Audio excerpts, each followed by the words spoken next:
The following is a paid political broadcast.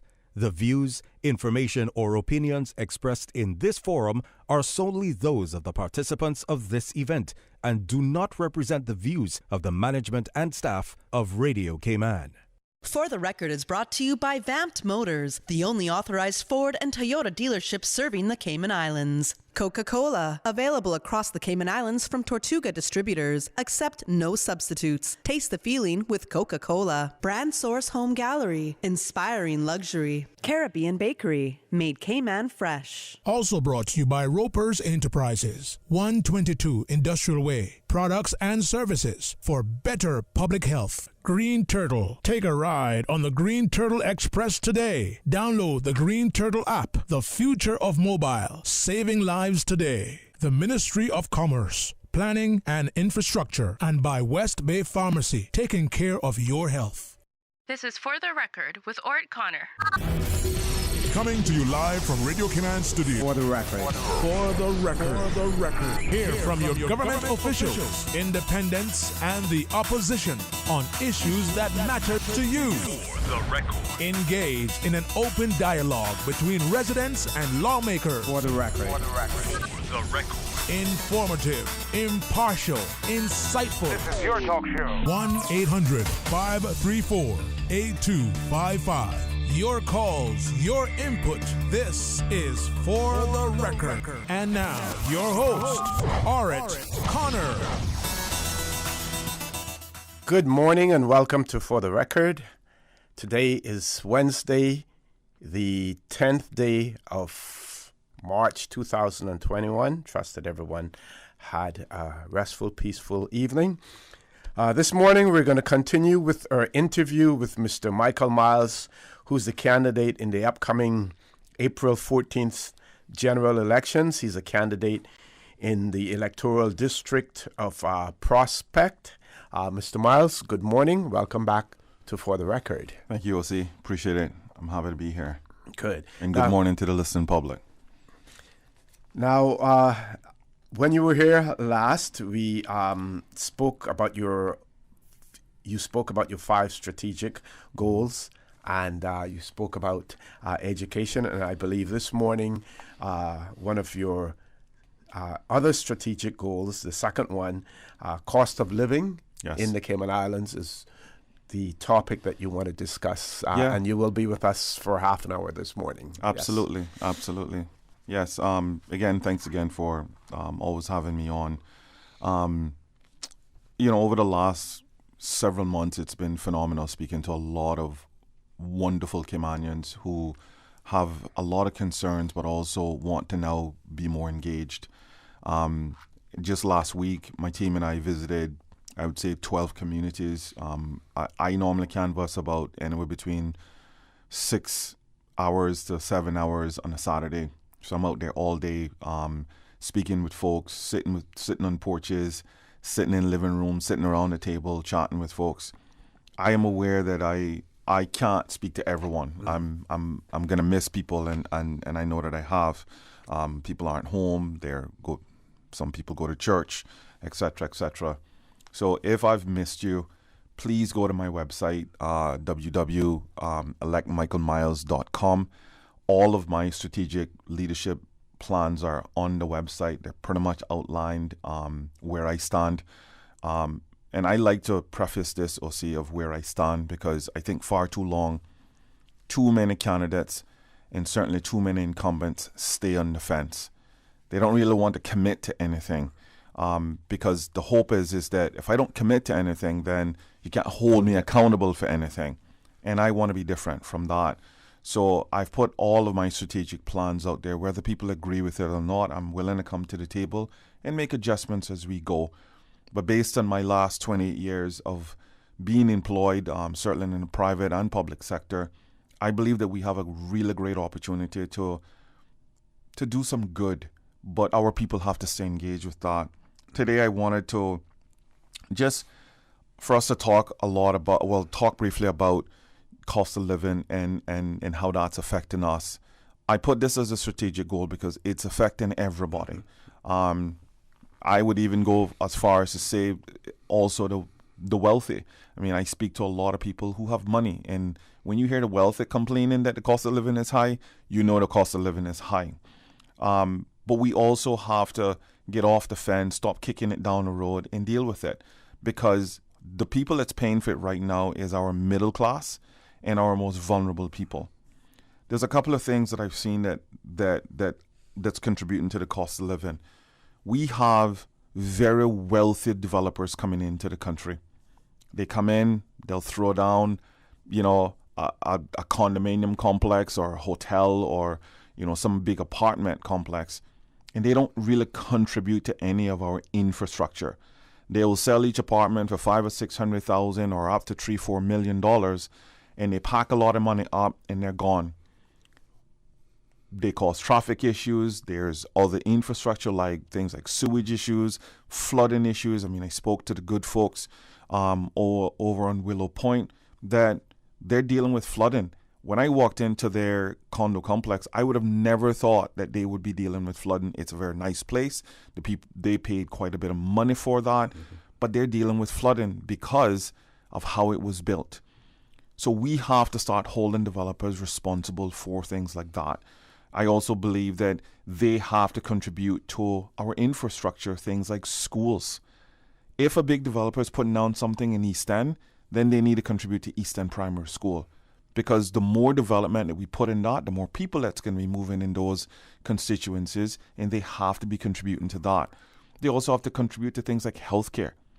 They have to contribute to our planning guidelines, parks, cemeteries. What I see of these folks is that they come in, we give them $20 million in concessions, we give them a lot of work permit stuff, and they bag a lot of money and they're gone. And then we rely on the trickle-down economics from that. And I think it's absolutely wrong.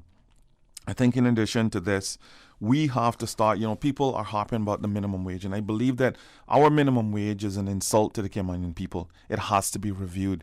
And when I look at the last coalition and they tout their success of being a coalition, and the majority of Caymanians are struggling, I've heard a lot of these folks say, well, we're taking care of, we have 10,000 people in NAU and we take care of all of them, as if it's a success story that you have 10,000 people that's on welfare and we tout that. I remember being a social worker OC in the mid-90s. I did financial assistance through the Department of Social Services. I see the vulnerabilities of people. We have a country now who we're doing well. Despite COVID or even pre-COVID, this country was booming, yet we still had a growing underclass. Now, if you are building your country and you're forgetting your people, you have a fundamental problem.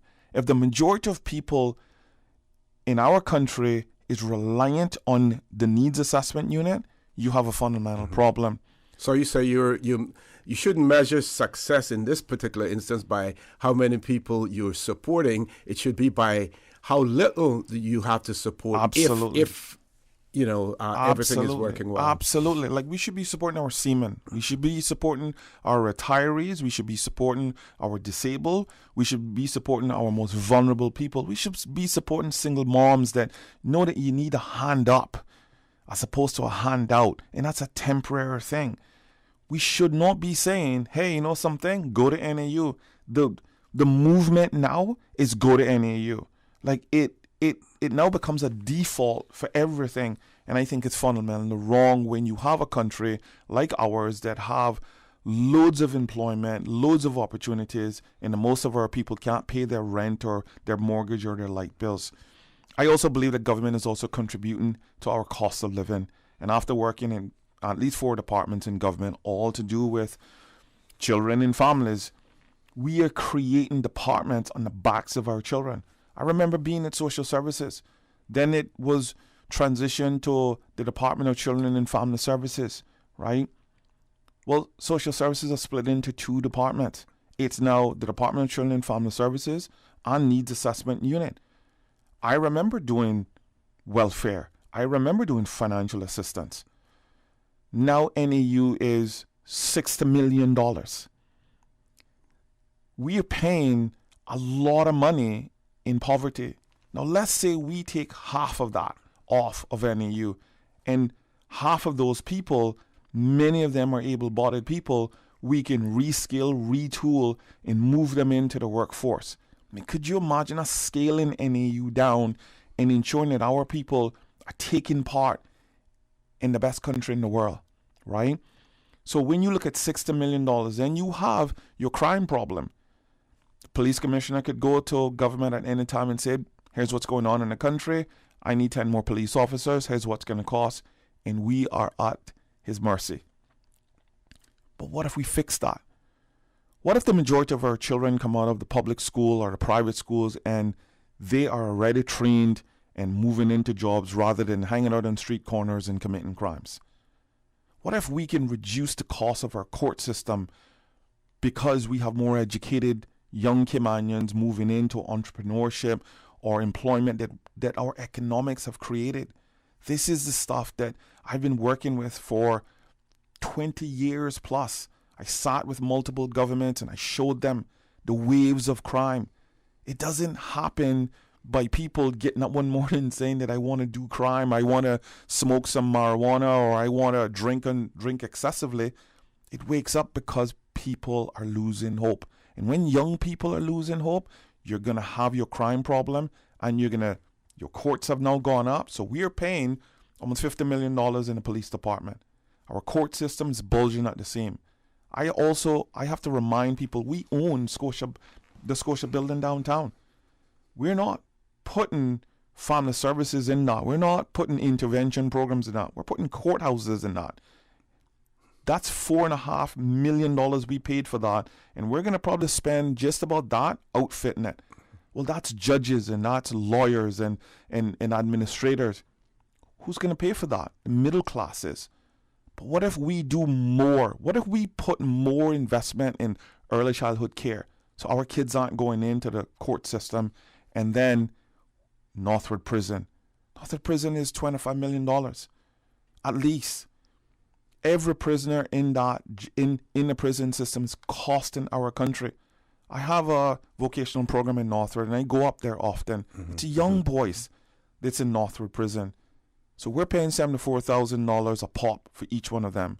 But what if we took that $74,000 and gave it and hired more therapists, more counselors for our school system, more social workers, more interventionists?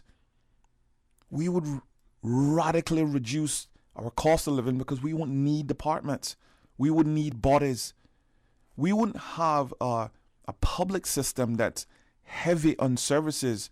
We would have more input and more engagement from our community. We'd have more young people getting involved in things like sports and leisure, traveling off to college, technical and vocational programming. That's where we should be focused a lot of our time and money with. So you're saying the actions should be more proactive rather than being reactive. For 25 years, you'll see I have talked about this for years. I've been a broken record of this. And it's not just me. I can show you at least 15 reports that talks about everything of what I've just said. I've only gone back to 2000 and printing reports, and some of them, I stopped printing them because politicians aren't engaged. I've tried using statistical data, I've tried using names, but just before I left the government in 2017, I tracked over 180 students between all of the public schools that have committed crimes in Cayman. Significant crimes, not just, hey, I'm just stealing a car. Petty, yeah. It is robbery, it is gang involvement. And I sat with many of our political leaders and I said, this is your second wave. This is your second wave of crime in Cayman. Let's do something now. I wanted to set up so our kids aren't going into our juvenile court system, because the court system have now changed. As a former social worker, JPs used to be over the court. The law has changed. Now you have a judge. You have a magistrate over that. You have lawyers. If a young person goes into court and they're charged for a specific crime like theft of a car. I mean, those are serious crimes. They have to be given a lawyer. Well, you know who pays for that? The state.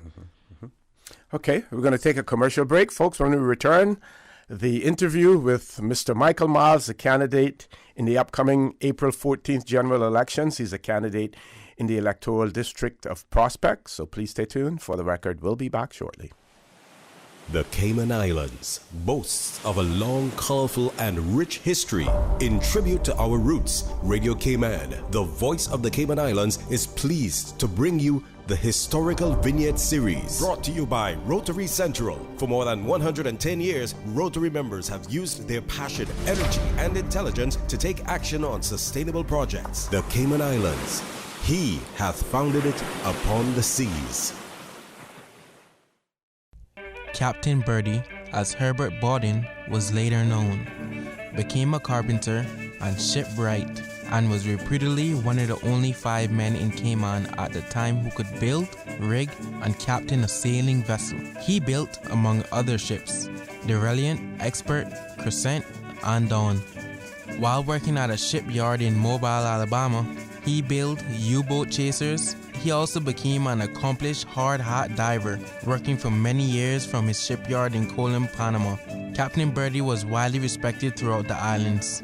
He and his wife, Marie Nee McCoy, raised 6 daughters, whose offspring have honored Captain Birdie's legacy by becoming, in their turn, captains of industry and commerce in the Cayman Islands. Captain Birdie grew up in the Maryland, now Mary Street, section of Georgetown, and his Wattle and Daub family home, built more than a century ago by his father, Steedman McIron Bawden, now stands in the Pedro St. James National Historic Site. Radio Cayman's Historical Vignettes was brought to you by Rotary Central. For more than 110 years, Rotary members have used their passion, energy, and intelligence to take action on sustainable projects. We are telling you ahead of time, giving you the heads up to get ready. The Black Tie Affair with a circus twist. Step right up. The annual gala hosted by Rotary Central for the Alex Panton Foundation. Saturday, May 29th, Marriott Beach Hotel Ballroom. Step right up. Support the Alex Panton Foundation, dedicated to serving and preserving young people through vulnerable times, mental health intervention, treatment, guidance, preserving life. The ambience of a circus affair. Tickets are limited, tickets are precious. Get your tickets from Rotary Central members. Go online to Rotary Central and the Alex Panton Foundation Facebook pages. Rotary Central and the Alex Panton Foundation. Rotary opens opportunity. I grew up in a Canadian village with a general store that had just about anything you could ever need. That's what I'm reminded of every time I go into West Bay Pharmacy. It's not just because it's well stocked with necessities and oddities, but also because it's like our community hub. The staff treat customers like friends. Ron and the team of pharmacists have kept my family patched up and flu-free for years, and there are usually a few good laughs mixed in. They are truly taking care of my health and my family's health. West Bay Pharmacy is the very best of Cayman kind. Did you know that defective airbags can cause serious injury or even death if not repaired immediately? Right now, millions of vehicles around the world are under recall for faulty Takata airbags, and yours could be one of them. At Vamt Motors, our priority is to make sure the Toyota or Ford you drive is safe. So we are offering customers a free, fast, and easy airbag swap out if your vehicle was manufactured in 2016 or earlier. Find out if you need to have new airbags installed by emailing your Ford or Toyota vehicle's VIN or vehicle identification number to service@vamtmotors.com or stop by Vamp's Service Center or call us at 949-2245. Don't risk it. Get the airbags in your Toyota or Ford checked for free at Vamt Motors on Walkers Road. What's that? No sugar, same amazing taste? Coca-Cola Zero Sugar is here to stay. Classic taste, pure satisfaction. Be sure to stop into any Tortuga location and get your own case of Coke Zero. or grab an ice-cold one straight from the cooler. Brought to you by Tortuga Distributors Limited. Coca-Cola, taste the feeling, Cayman. Honey, our fridge has stopped working again. Everything in the freezer is melting. We need to get this repaired right away. I'm calling Brand Source Service. When you need the very best appliance service, call Brand Source Service at 623-5000. Offering service and installation of all brands and models of appliances. Brand Source Service is Cayman's source for appliance parts and repairs with qualified and experienced technicians and the island's largest stock of appliance parts. Brand Source Service will have your repair completed in a flash. So, whatever the problem is, call the experts at 623-5000. Brand Source Service, Dorsey Drive, Industrial Park. Telephone 623-5000. System 1 loaded. 1-800-534-8255. What is on your mind when it comes to the government, independence, and the opposition? Issues that matter to you. 1-800-534-8255. Waiting to hear from you. For the Record. This is For the Record with Ort Connor. Good morning and welcome back to For the Record. In the studio with me, Mr. Michael Miles, a candidate in the upcoming April 14th general elections, which is, I think, 34 days away. And he's a candidate in the electoral district of Prospect. So, Mr. Miles, we're talking about the cost of living in the Cayman Islands. Yep. And many persons attribute a portion of the cost of living in the Cayman Islands to the fact that we import almost everything that we use. We import it in the Cayman Islands, and they see that as contributing to the high cost of living. How do you see that being resolved? Here's one of the things that I've pushed with government over the years. We have a lot of skilled and talent in terms of young people and certainly experienced people in terms of farming. We could start growing our own food. The National Energy Policy calls for it. We have a phenomenal national energy policy. It's a breadcrumbs trail to success. If we implement it with integrity, we haven't. In the last 4 years, we've actually implemented 2% of the national energy policy. It calls for things like farming. But here's how I would like to do that. In every community, government has land. They own land outright. Why not start setting up things, identify people in our community, set up peppercorn leases with these people. Ensure that these people who want to do farming, we sign a peppercorn lease, but a portion of that we provide. They have to give back, donate to the Pines, Keys Foundation, Meals on Wheels, right? But we haven't taken farming seriously. In the last couple of weeks, I've seen some news flashes where the minister of that particular agency gave $1 million to farming. It should be $10 million to farming. We have to get a little bit more serious with farming because food is perhaps the most highest cost of anything. I also believe that we have to follow through with the Consumer Protection Agency. We've talked about it. We have kicked it around in Parliament or former LA. We've had politicians who've grandstand during the election to say that we need it, but yet we've never implemented it. I think out of increasing anything else in Cayman, it would be one of the things that I would be pushing for to create a national consumer agency that monitors all of this, because we are given a number of duty concessions to grocery stores. We give it to a number of other organizations, but it's never passed on. Ezra Miller, I know, was very passionate about pushing through concessions for pharmacies so medications could be discounted because, again, we know that the cost of living is high and healthcare is many times unaffordable, but medications is uncontrollable. So he was pushing for that, but who's going to monitor it? You know, is there going to be a website that I can go on to say, okay, my medication technically should be costing this because the government gave these people a tax break? Why would we want that for our people? So we're giving these people concessions, but it's not passed on. they're actually bringing those things in and marking them up higher and making a bigger profit. As a matter of fact, sometimes it's very difficult for the public to know what items are duty-free and what are not duty-free. I agree. I agree with you, and that's why I think a consumer protection agency will list all of that, and we can list their offenders.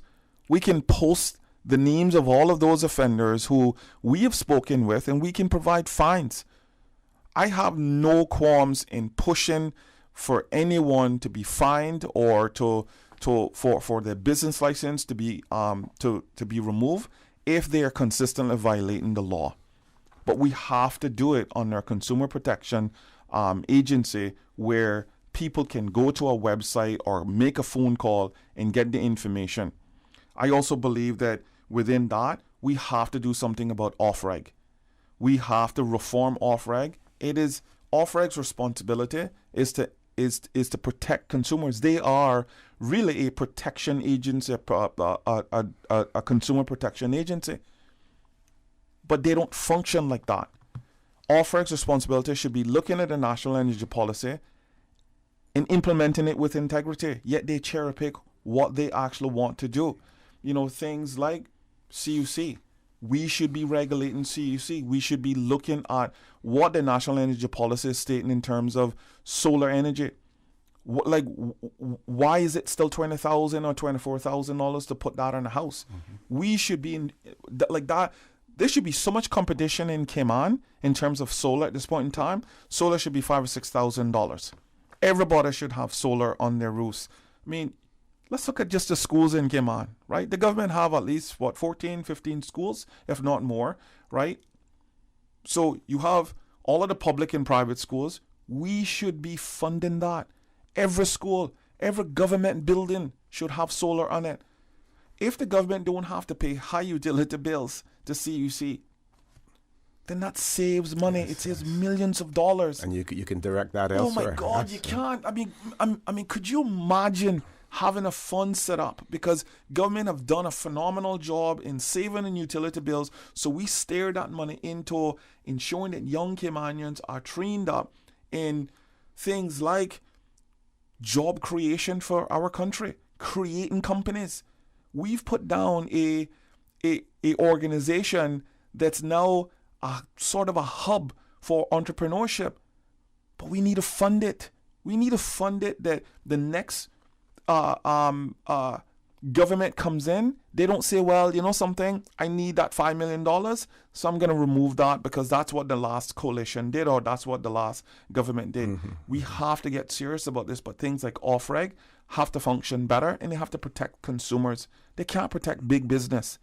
A consumer protection agency gives us some teeth to hold any organization accountable, that when government provides a concession, whether it's medication or groceries or whatever, that is listed on their website, that if we are saying that milk is provided at discount and milk should be this, then it should be that. And if it's not that, me as a consumer should be able to call a consumer protection agency and say, listen, I've gone into a store and here's what the price of milk is. Or these people should be providing their cost. And that's what I would like to do. Create legislation where organizations must, all of the things that we are providing and as concessions, they should be providing their costs on a quarterly basis to say, listen, this is what we are charging. We appreciate your concession, and we are charging X, Y, and Z for that.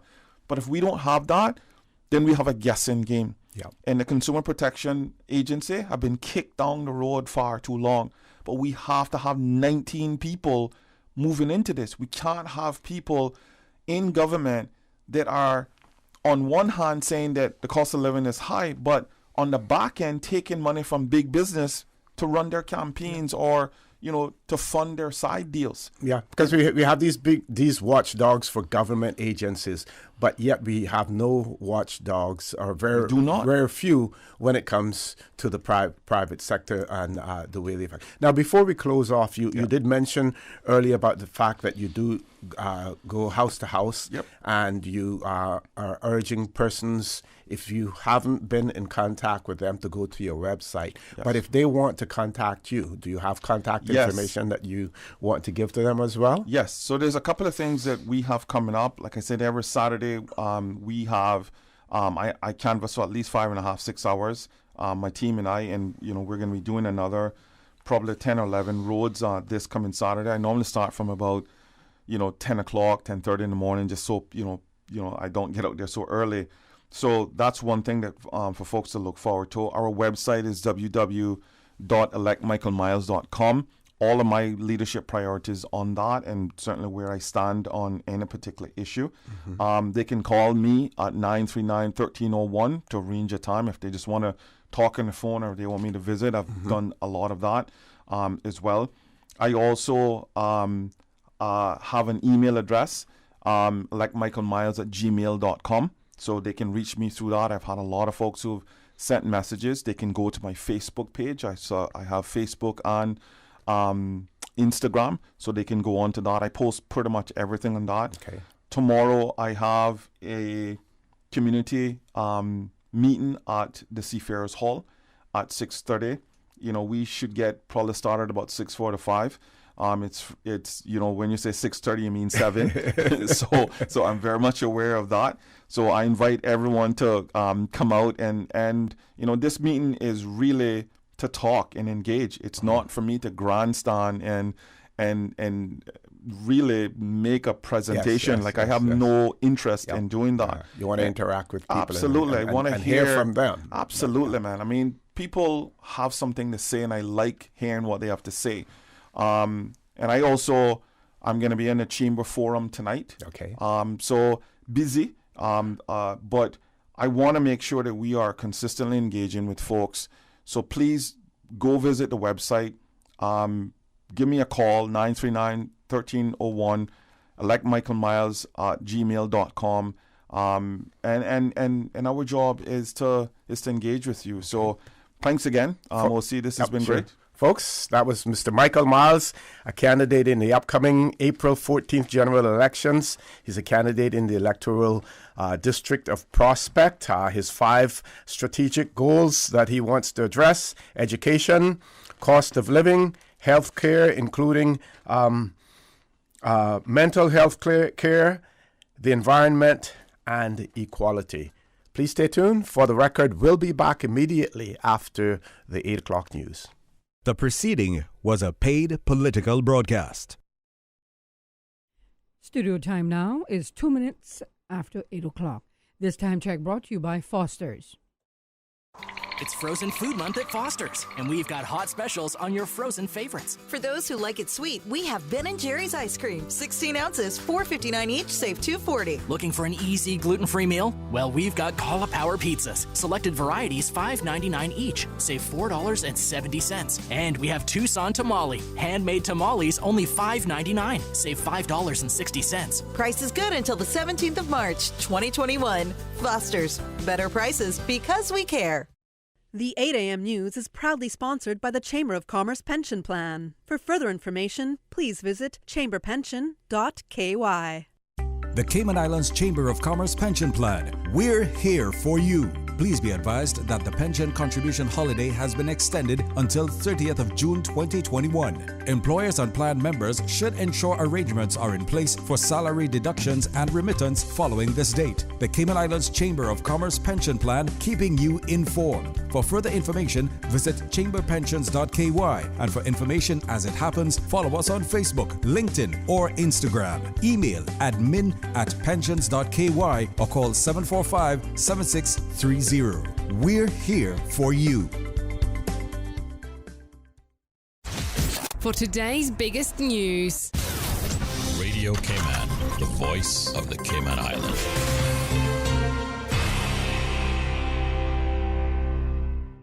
With your latest news, I'm Carsley Fuller. A quick note, government has announced that it's holding a press briefing this morning at 11 a.m. to discuss changes to the regulations and an update on COVID-19 vaccines. Make sure to tune in live right here on Radio Cayman to hear the press briefing. Another strong wind advisory has been issued by the National Weather Service this morning. Folks can expect strong northeasterly winds for the next couple of days as a strong high-pressure system builds over the eastern United States. Winds are expected to be between 20 and 25 knots. There's also a marine warning in effect as the winds are likely to produce wave heights between 7 and 9 feet. Northside candidates had their say Tuesday night at the Cayman Islands Chamber of Commerce Candidates Forum. Jay Ebanks, Justin Ebanks, Deborah Broderick, and incumbent Ezard Miller each addressed their decisions for running for Parliament and the opportunities to represent the people of Northside. Well, the reason that I'm running is because I think the people of Northside needs younger blood right now to get things done. Someone that's more active, more community involved with them, someone that's been there with them.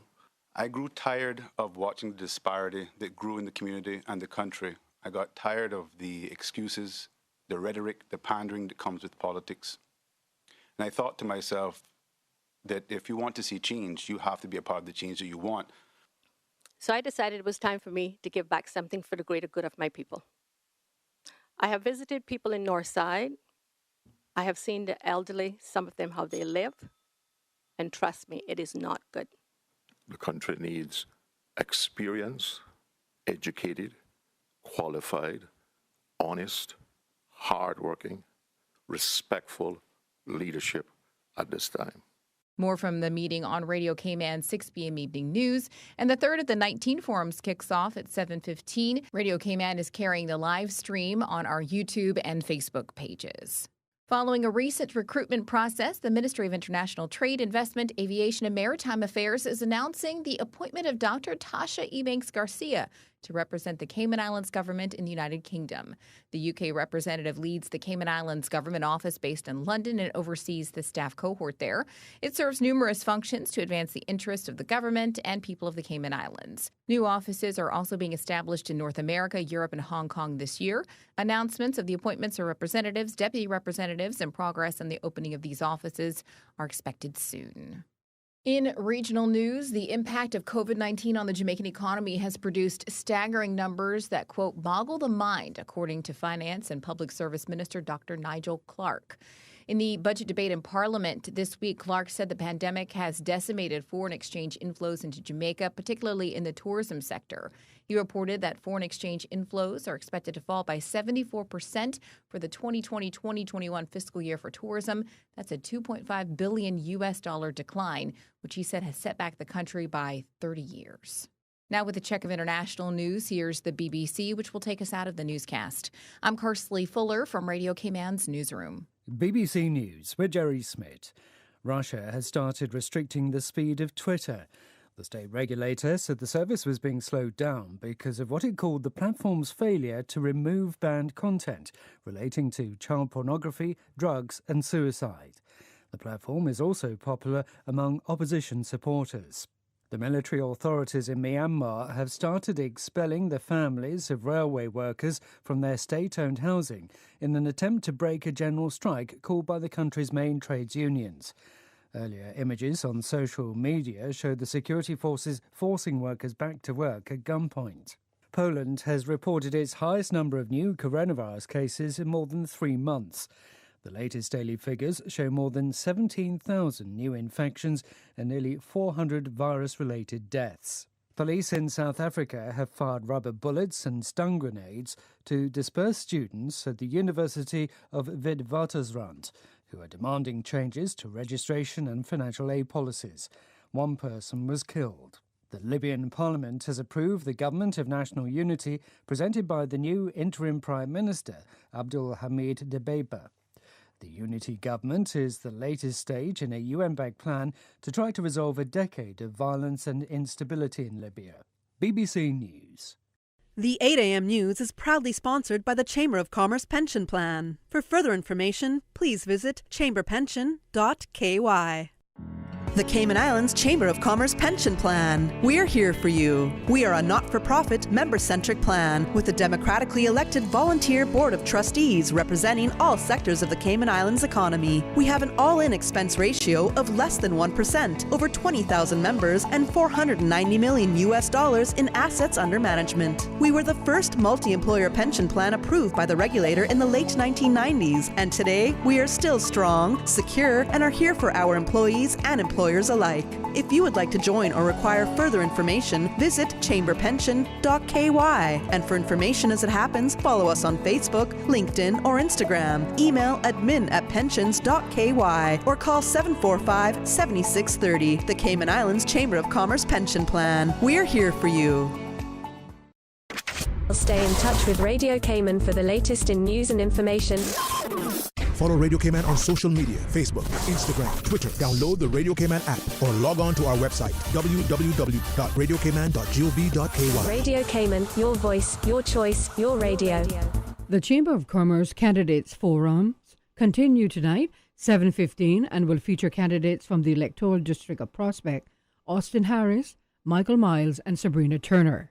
You can watch the debates on Radio Cayman's Facebook page, CIG TV's cable channels, or on the Chamber's YouTube channel.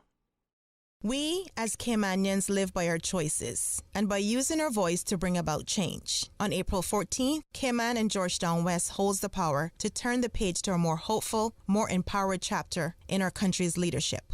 My fellow Caymanians, my name is Perlina Magal-Lumsden, and I'm proud to be your candidate for Georgetown West. I hope that you will join our movement and use your voice to vote for me, a candidate that will work tirelessly to put you, your families, your education, your employment, and our environment first.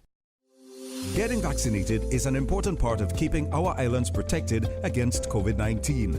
All persons who are scheduled to be vaccinated must present a photo ID which shows you are legally and ordinarily resident in the Cayman Islands or have permission to stay for 6 months or more. Accepted IDs include a Cayman Islands driver's license, passport, or voter's card, a global citizen's certificate, a work permit grant letter, extension letter, or job letter from a local company, or a non-Caymanian passport which shows the holder has been landed with permission to be on island for 6 months or more. Essential workers must also present their work ID to show proof of employer. Anyone who has already received a first dose may still receive the second and must show their vaccination card. For more information on the vaccine program, visit www.hsa.ky. The 8:10 a.m. weather report, Monday through Friday, is proudly sponsored by Pan American International Insurance Corporation. Pan American International Insurance Corporation, meeting the life, accident, and health insurance needs of individuals and businesses to ensure financial security and peace of mind. For more information, call 949-8304 or visit www.palig.com. That's PALIG.com. For over 100 years, more than 5.8 million people across the Americas and the Caribbean have placed their trust in Pan American Life Insurance Group. We have delivered on our promise and have proven that we are more than an insurance company. We are family.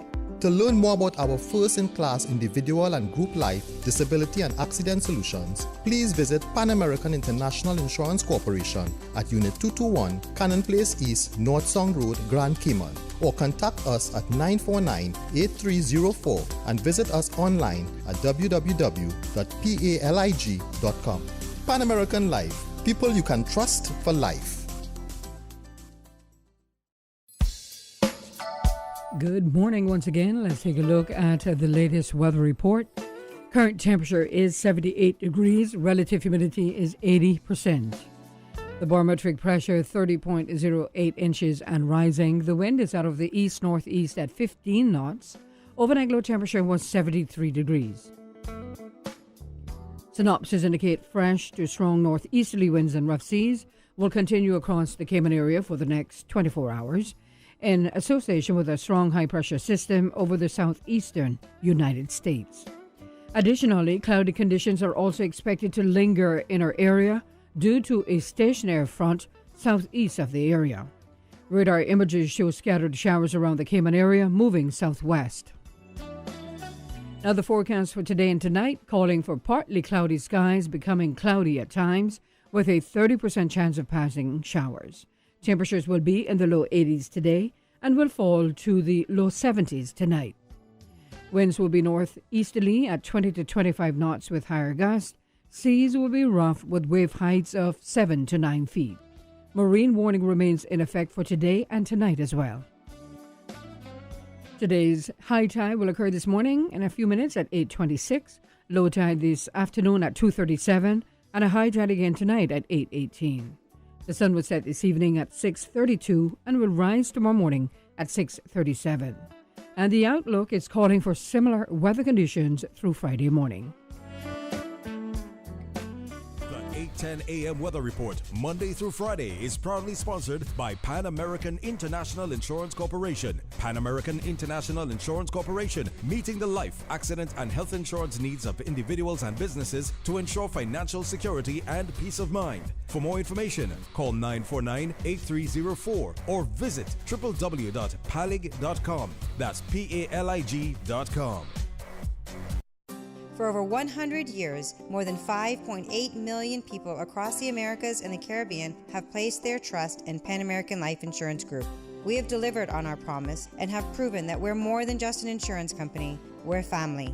To learn more about our first-in-class group health and employee benefit solutions, please visit Pan American Life Insurance Company of the Cayman Islands at Unit 221, Cannon Place East, North Sound Road, Grand Cayman, or contact us at 949-8304. You can also visit us online at www.palig.com. Pan American Life, people you can trust for life.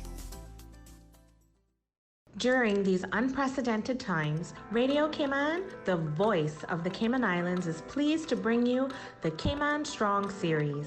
The Cayman Strong Series is brought to you by OnCourse Cayman.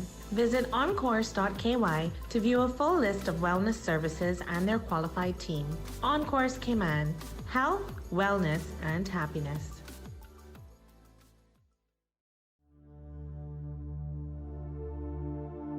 Change your thinking, change your life.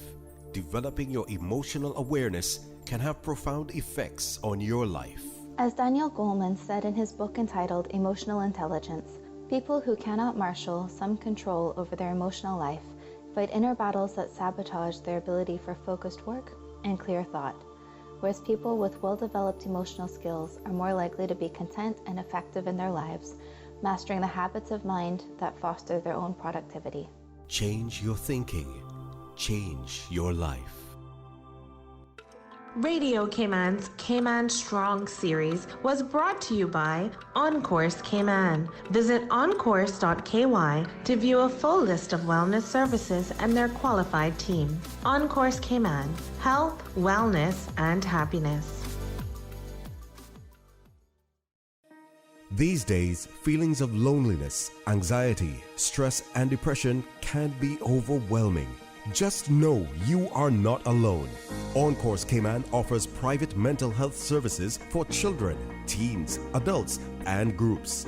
Visit oncourse.ky to view a full list of wellness services and their qualified team. OnCourse Cayman, health, wellness, and happiness.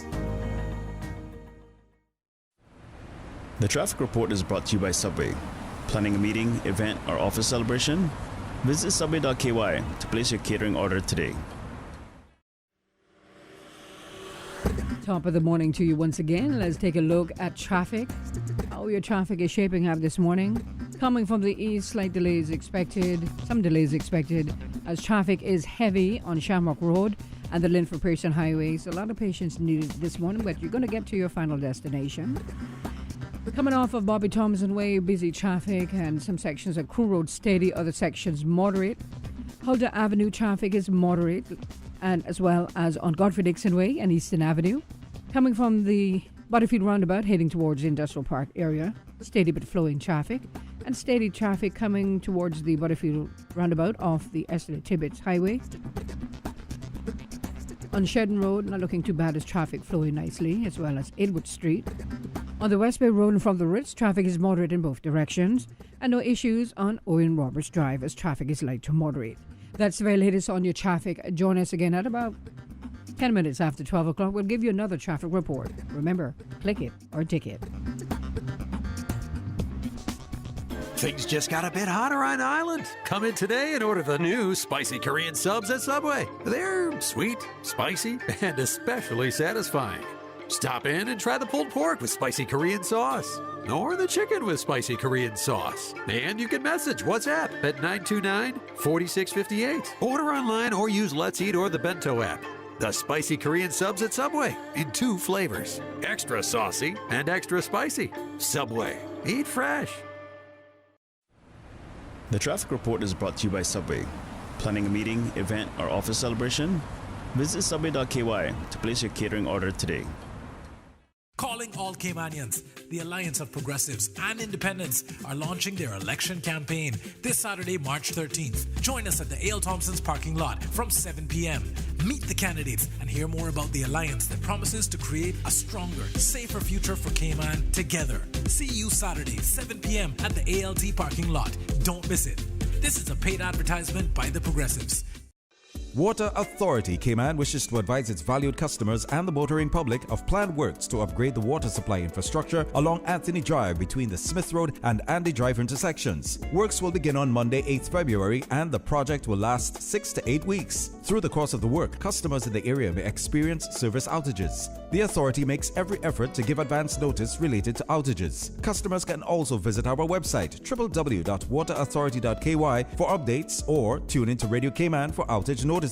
Motorists are advised to avoid driving in the area between 6:30 a.m. to 2:30 p.m. weekdays during the works. If motorists must use the road, they are encouraged to drive with caution and follow all traffic signs to ensure their and the authority's staff's safety. The Water Authority appreciates the patience and understanding of its customers and the public as it undertakes these works and apologizes for any inconvenience this may cause. Commencement at the University College of the Cayman Islands is being moved to spring, in line with more traditional practices in other countries. The spring date will allow graduating students to be a part of the university's celebrations of their accomplishment. UCCI's 2021 commencement ceremony will take place Saturday, 24th April 2021, 7:30 p.m. at Sir Vassal Johnson Hall. Application deadline for graduating students to apply for graduation will be on Friday, 12th March 2021. For all of the information on Commencement 2021 and to access the graduation form, you can visit www.ucci.edu.ky/graduation. With Logic, you get more things you do want, like faster fiber internet, more TV, entertainment, and better customer service. And you get less of the things you don't want, like waiting, boredom, and disappointment. More of the good, less of the bad. It just makes sense. Or should I say, it's logical. See what I did there? Call us or go to logic.ky to find out how you could be getting way more of what's good. For the record, with Ort Connor. Initiating system. For information that matters. For the record, with Ort Connor. Continues right now on Radio Cayman. Good morning and welcome back to For the Record. We're back to our regular programming now. No guests in the studio. We earlier had Mr. Michael Miles interview with him, and those interviews with the various candidates will continue up until, I guess, before the 14th of April, And want to encourage all of you who are candidates, if you want additional exposure, if you want people to hear what you have to say, there is no better platform to do it than on Radio Cayman and, of course, Talk Today and For the Record as well. So we urge you to take advantage of the opportunity. Of course, it costs a little bit of money, but it will be money well spent because of the exposure that you will have. And if you notice that some people have said to me, OC, we've never heard you so quiet in all of your time. Well, it is paid time that the candidate has acquired. They have their message that they want to get across. I am here to help them to get that message across. I'm not here to have a confrontational dialogue with them. Now, if they were just coming on the record, For the Record, as a guest, that's a different story altogether. But this is paid political time that they have, and they need to get their message out there. And I'm here to help them do that.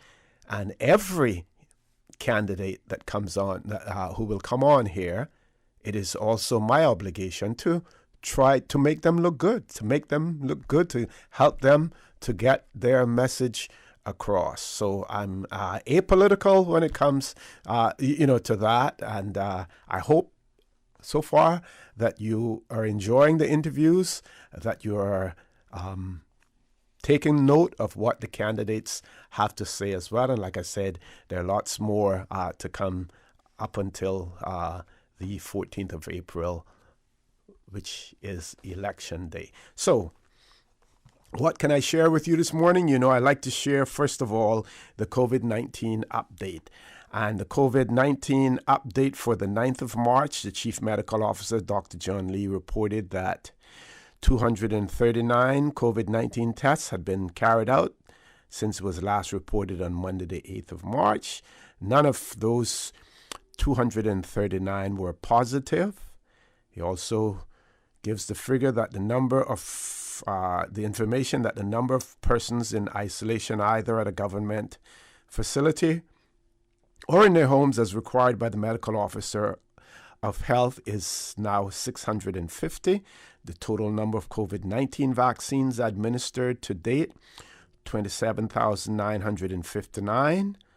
So far, 28,997, which represents 30.1% of the estimated population of 65,000, have received at least one dose of the Pfizer BioNTech vaccine, while 9,447 have completed the 2-dose course. So we're almost up to 10,000 in terms of those who have completed the 2-dose course, and we're doing well. But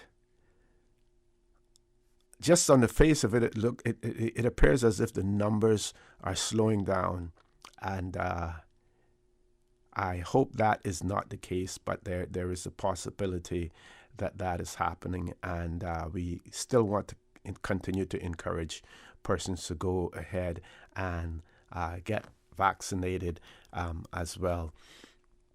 And that, I'm not sure. I haven't watched the Chamber forum yet, but one of the questions that should be asked of every candidate: have you been vaccinated?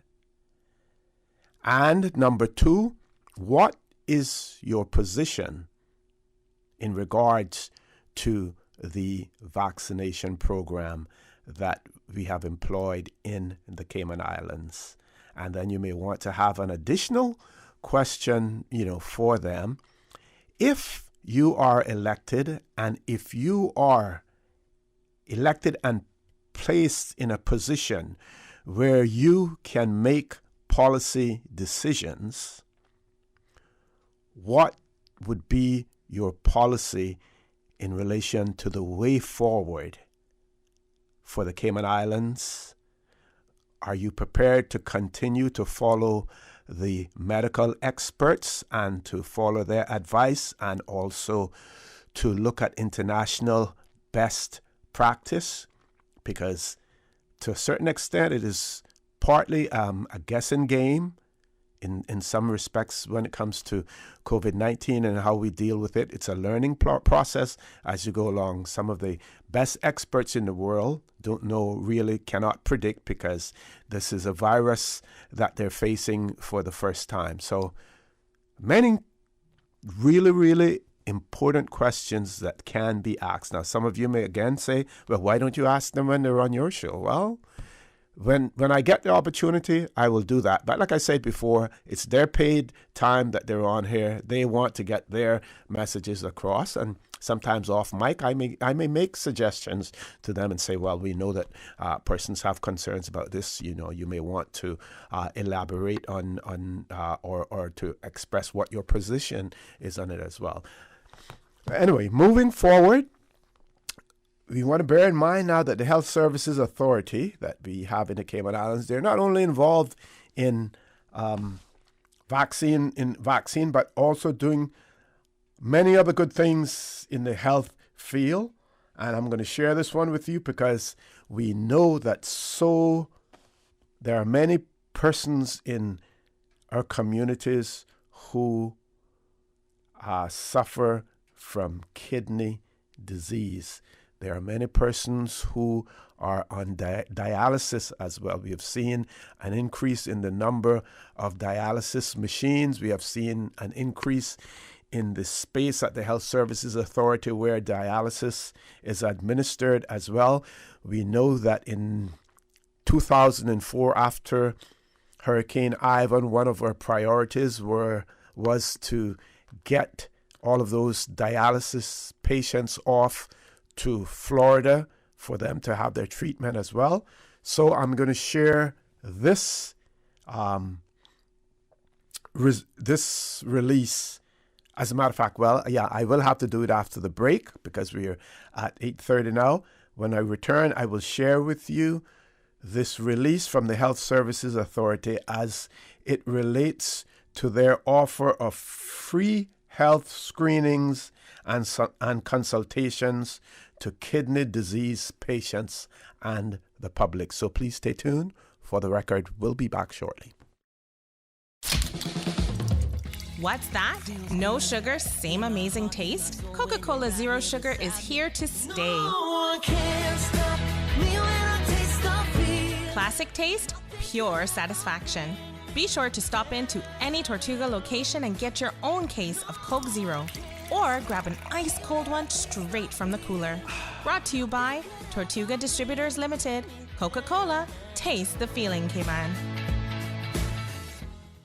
Green Turtle. Modern solutions to get you through the new normal. Download the Green Turtle app now and top up yours or a loved one's phone with any mobile carrier in any destination. Home delivery of laptops, tablets, phones, accessories, and iTunes and major online retailer gift cards. And now, home deliveries of groceries and courier service. Guaranteed delivery within 2 hours from 9 a.m. to 3 p.m. Visit their list of products at greenturtle.ky or download the Green Turtle app today. Green Turtle is not only the future of mobile, but today, it can help save a life. Take a ride on the Green Turtle Express today. Download the Green Turtle app, the future of mobile, saving lives today. It's time to buy smart. It's time to buy Ropers. Find everything for your home and kitchen at low prices. Ropers. Appliances, dishware, bulk foods, and so much more. With huge savings. Ropers is stocked for your hurricane supplies. Don't cut back on your needs. Cut back on your spending with Ropers. Your neighborhood store. Value. Integrity. Ropers Enterprises. 122 Industrial Way. Call 949-2511. Clean up your spending with Ropers. Ropers. Providing products and services for better public health. There's nothing like the smell of freshly baked bread. The warm, inviting aroma. The fresh and natural taste. Just like homemade. 100% all-natural, additive-free bread. Enjoy fresh and natural tasting bread from the iconic Caribbean Bakery. Always delivered fresh to your favorite supermarkets island-wide. Forget the imported frozen and thawed and enjoy our freshly baked selection of quality breads and pastries. Try our classic white and wheat sandwich breads, coconut and raisin breads, hamburger and hot dog buns, and a great selection of pastries. Feed your family fresh with Caribbean Bakery.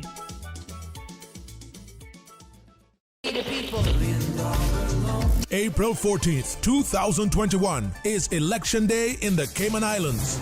Running for political office is no easy feat. You need to be everywhere, all of the time. Now is the time to get your important messages out to the voting public. Radio Cayman, the voice of the Cayman Islands, has always been there for incumbents and future candidates alike. Whether you want to get your political commercials or infomercials on air, make in-house studio appearances, or have your district meetings broadcast live to the listening audience. Set a time today to meet with one of our knowledgeable Radio Cayman sales account executives who have their fingers on the pulse of the community. Call them today on 949-7799 or email rcsales@gov.ky.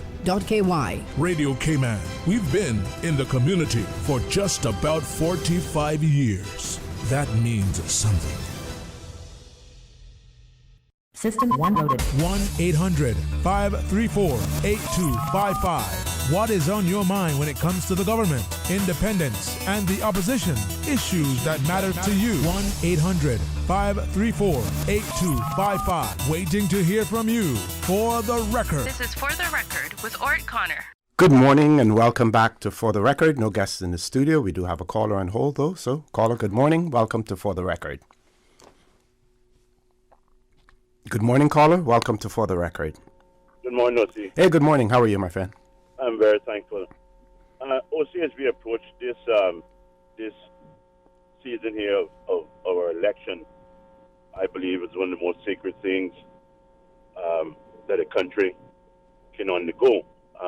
And at a time where one uses its rights to exercise the pen to vote for the person they think most competent.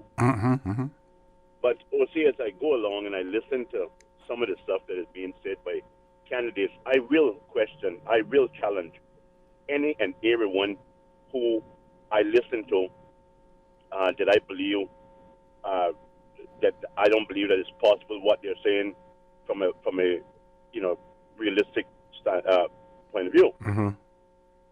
I was listening to a podcast or a recording from Mr. Bernard Bush, and I've got to ask him. I'm calling him out publicly now, because in this broadcast, he alludes to the fact that he would encourage changing the work hours to 35 hours a week, so that you could spend more time with your family. Well, that's all good and dandy. I'd like to spend more time with my family too. But what is that going to do for persons that own a business? If you're going to make it that anything after 35 hours, because basically what you're saying then is anything after 35 hours, you got to pay overtime. Okay. So what that's going to do is that's going to drive up the cost of living more. Because just take, for example, I mean, they have a very large workforce. Just take, for example, a company like A.L. Thompson that is required to open Monday to Saturday from 7 until 6 in the evening. Are they required to or choose to? No. What I'm saying is that's by the demands of got you. Okay. Of the country. Okay. I mean, right now, A.L. Thompson is about 5 o'clock in the morning and how customers That's true. Yeah. I'm just using A.L. Thompson because it's a good outfit to use. So what happens there? He definitely got put up on the price of his products in order to cater for that 25-hour, because every one of his staff would be going way over that amount of hours. So we got to start thinking before we start putting things out there that is not accurate. You cannot do that. 35 hours, you can't do that. But caller, if I can interrupt you for a second, don't we still have to? And you acknowledge this, that would be good because you would like to spend more time as well. But it seems as if even with COVID-19 the situation, we seem to be putting the quality of life behind the economic gains. We see other jurisdictions, people talking about the fact businesses are hurting, we need to open up. But they're putting business over life. Similar situation here. Which one? Quality of life, is that more important than the economic gains? I've always advocated quality of life, but you got to understand, see, that there is no way possible sometimes. Okay, here we are. We are boasting, because this seems to be a boast now. You hear the advertisements. Cayman's the most expensive place in the world to live. What a boast. So if we're going to change the dynamics of that further, then what is going to happen? People are not going to be able to buy food. People are not going to be able to drive a car. People are not going to be able to live. So we can't, listen, working 40 hours a week and coming home to your family. If a man, I go to work in the morning at 7 o'clock. I'm home with my wife in her company at 5:30. Okay? So it's how you run your life.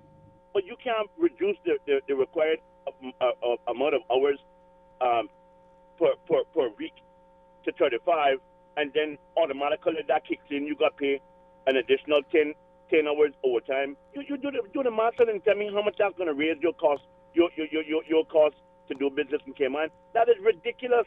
And I don't care who it is that come up with these ridiculous things. I am going to be there to correct them. And that's very, very simple. Thank you, Ossie, and have a good day. Thank you. Thank you very much, caller, for that. Very interesting. Very. We do have another caller. Caller, good morning. Welcome to For the Record. Yeah, Ossie, morning. Morning. How are you? Yeah, man, I good. I takes a long time sometimes to call in. And sometimes I say, it really no make any sense because, everybody just hate you, and I realize now that people get offended for the truth.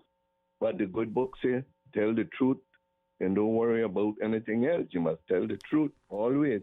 And the part with that is, it's election time, and most of the candidates are coming on, those that have been in before and running again, and new ones. But I'm particularly speaking this morning about the ones that has been in there already. And when they come on to the show, they're saying, well, I am the best one for this constituency and this and that. But the question I want to ask them is, can you show me what you have done for your community since you have been in there? I don't need 3 and 4. Just give me 2 or 1. And, they all want to, vote for me, and I have a track record. Track record of what? Can you show me? And that is the thing that the members of this, all of the constituencies in Cayman need to vote on. They don't need to vote on my friend. They need to vote on what have you done. And I'm not talking about handout money or anything. The community. Show me what projects, what you have brought forth, because some are saying, well, if I am not a minister, I can't get nothing done. But unity is strength. But at least your people would hear that you have put things forward for the community, and that is what I want to hear on, and that's what I'm going to vote on this time. I'm going to vote on. But what if that individual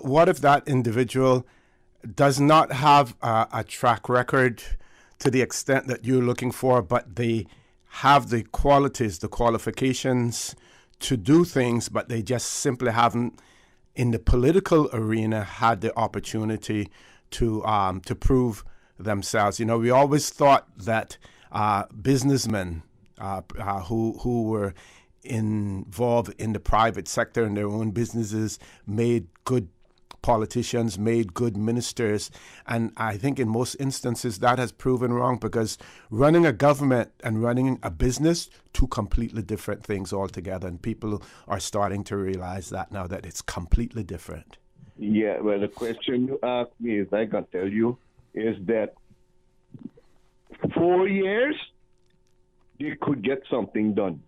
4 years, just one project.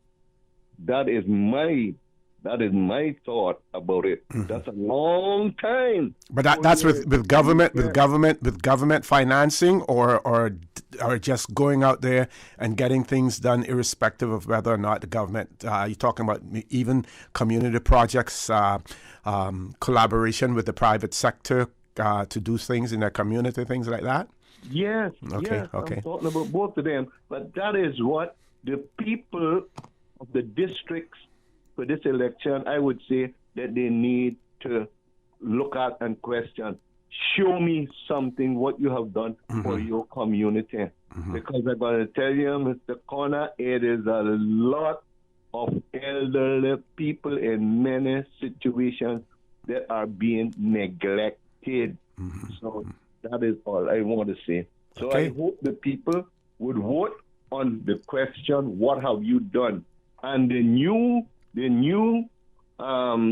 candidates that is coming in, they can learn from that if they are successful, they will know what to do. So you have a good day, Mr. Connor. Thank you. You do the same, my friend, and stay safe as well. We're going to take a commercial break. We do have another caller on hold. We will take that caller as soon as we return, so please stay tuned. I grew up in a Canadian village with a general store that had just about anything you could ever need. That's what I'm reminded of every time I go into West Bay Pharmacy. It's not just because it's well stocked with necessities and oddities, but also because it's like our community hub. The staff treat customers like friends. Ron and the team of pharmacists have kept my family patched up and flu-free for years, and there are usually a few good laughs mixed in. They are truly taking care of my health and my family's health. West Bay Pharmacy is the very best of Caymankind.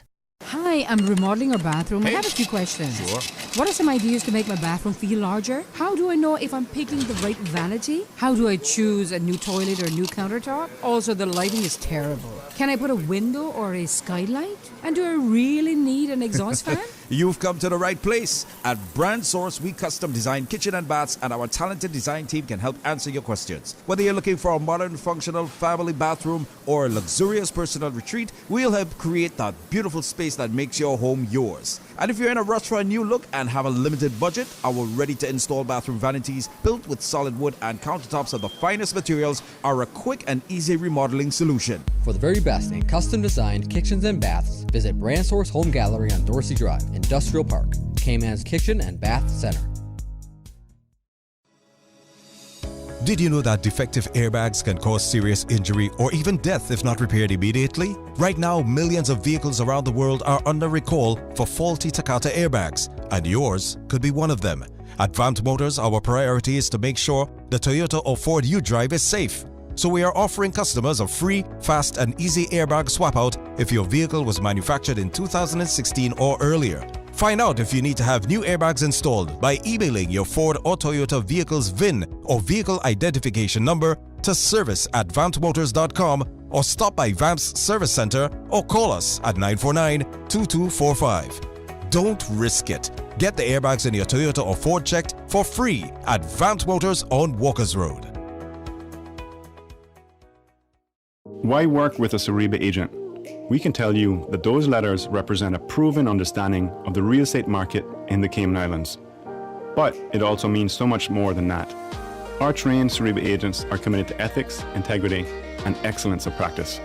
It's all about confidence, knowing you are working with a qualified Sariba agent. As members of Sariba, your trust is our promise. To find a Sariba agent today or to search thousands of listens, visit Sariba.com. Sariba, the mark of excellence in real estate.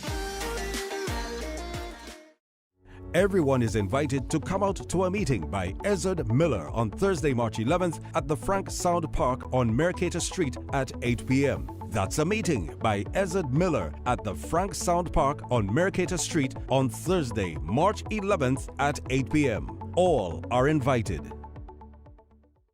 For the record with Ort Connor. Initiating system. For information that matters. For the record with Ort Connor. Continues right now on Radio Cayman.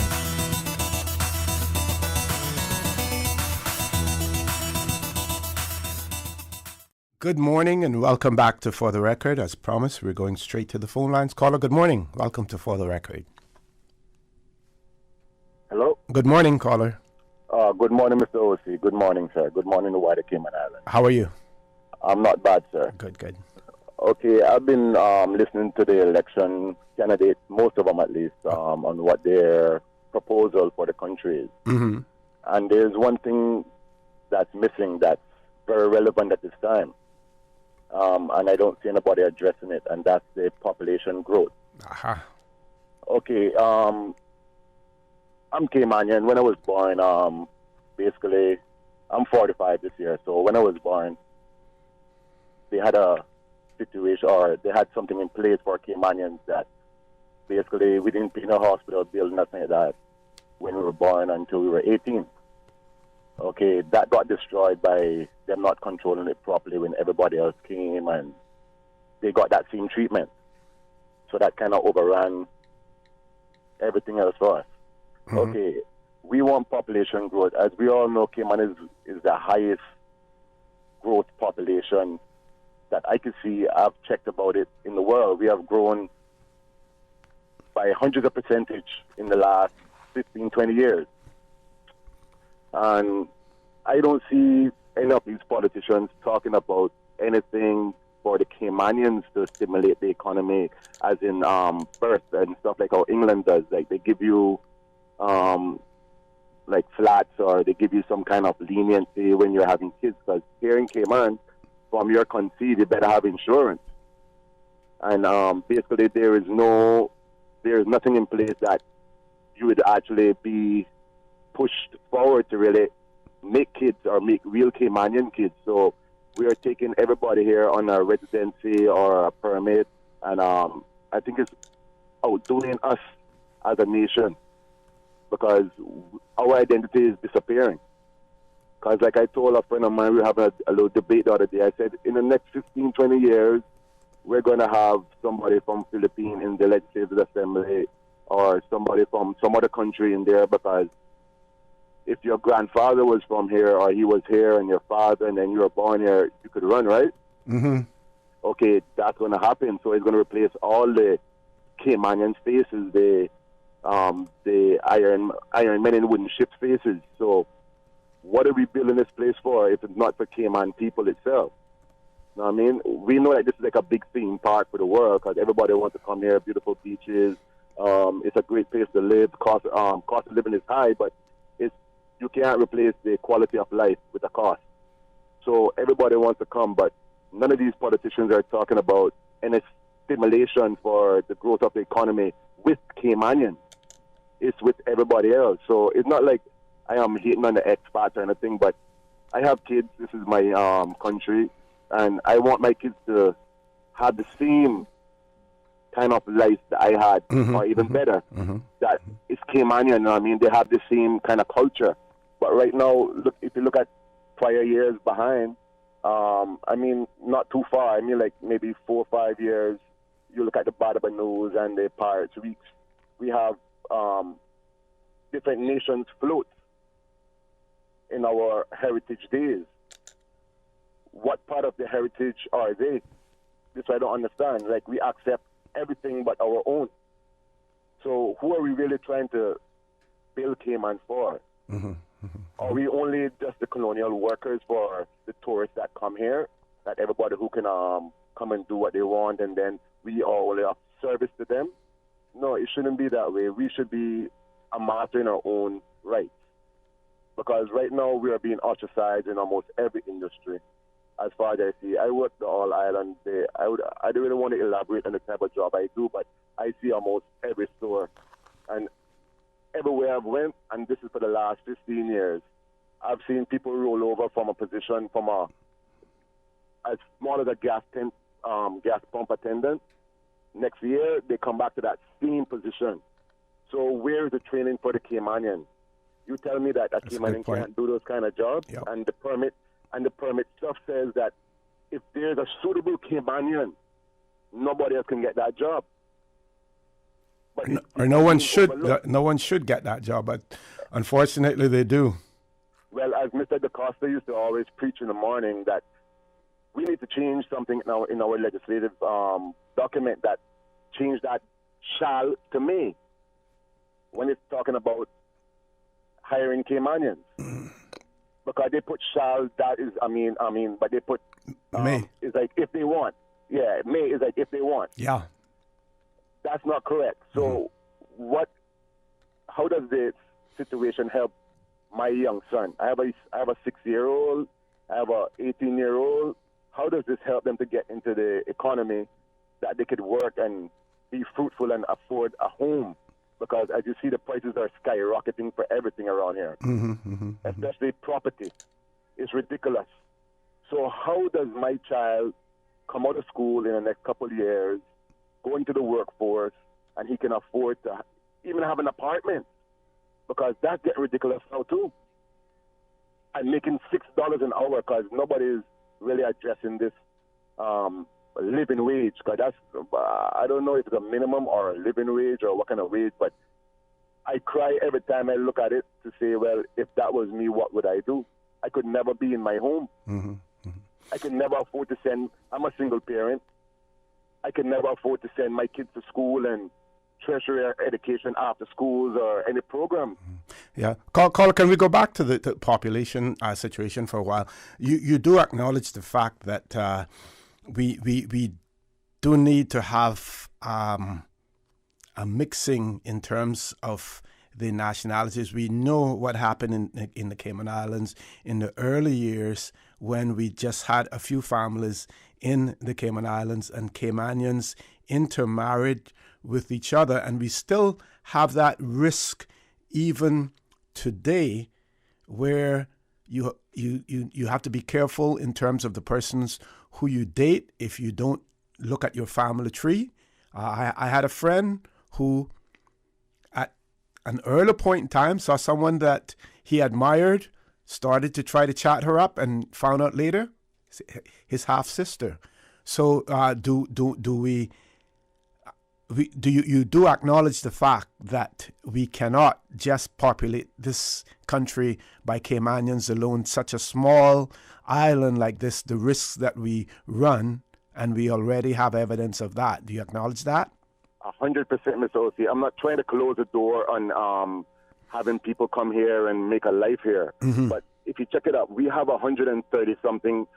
Somebody said 140 different nations living here at the moment. Yeah, I wouldn't let that alarm me too much, because it could be one or two individuals from each one of those countries. It just means that we have persons working and living here from a wide disparity, but it doesn't mean that there's any huge amount from any one of those jurisdictions. 100%, Mr. O.C., but I agree that we need people here to mix, because Cayman is a very small demographic area, very small. 76 square miles, that's very small. It's easy to talk to your cousin. So we have to check the family tree to know who we're doing. At the same time, we have to stimulate the economy with our own people. But you're a very learned man, because I hear you speak about some great novels that you have read and some great books. Have you read this book, The Art of War? No, I haven't read that. Okay, in The Art of War, there's a part in it that talks about a country and its nation. It speaks about if you have 30% of your population accommodated by a different nationality, you're looking for unrest to happen.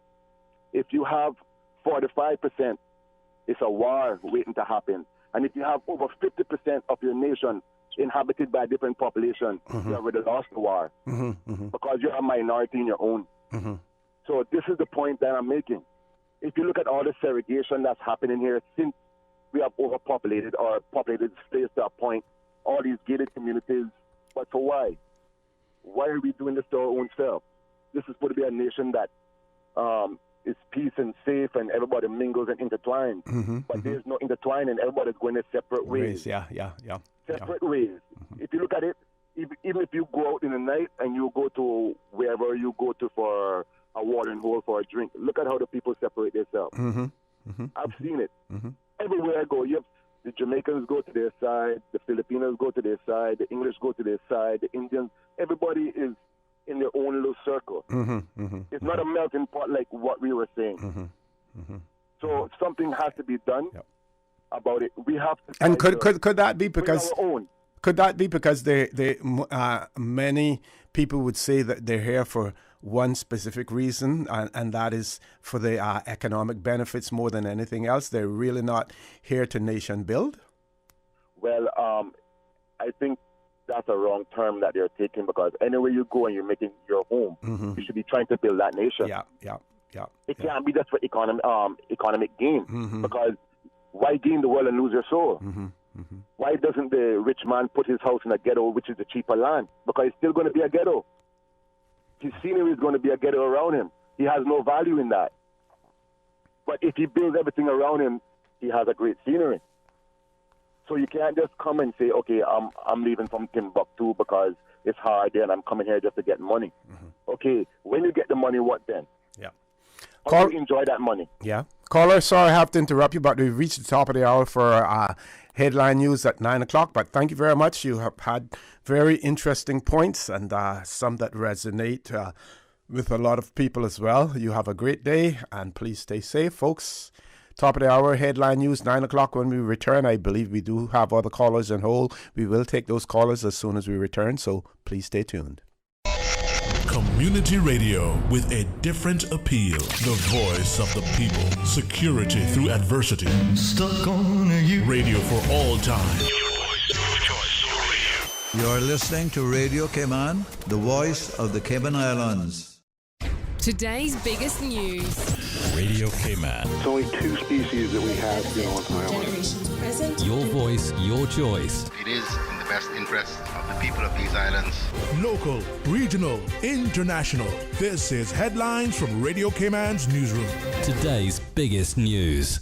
Government reported the results of 239 COVID-19 tests on Tuesday. All came back negative. In the meantime, Cayman is nearing the 10,000 mark for residents who've gotten both doses of the Pfizer-BioNTech vaccine. Government is expected to provide more information during a live press briefing scheduled for 11 o'clock today. Health systems in most of Brazil's largest cities are close to collapse because of COVID-19 cases.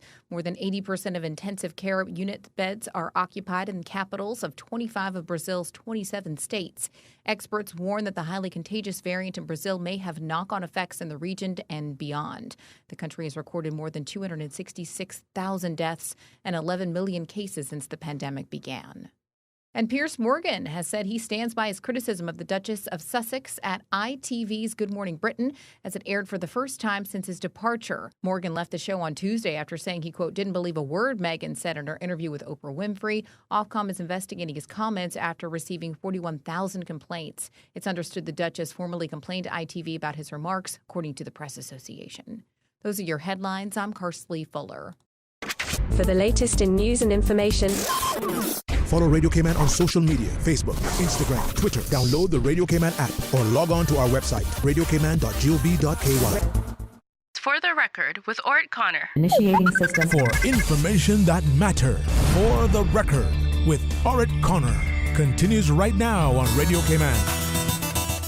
Good morning and welcome back to For the Record. No guests in the studio. Before we go to the next call, I just want to point out, as far as the growth rate, population growth rate is concerned, Cayman Islands rank fairly low in terms of its population growth rate. And of course, we recall that in the 60s, the United Nations at that point in time were encouraging us to try to increase the growth rate in the Cayman Islands. And we basically see what has happened as a result of that. That's one of the reasons why we have had to import labor into the Cayman Islands, because we didn't have the size population to address all of the demands that were being made in terms of employment.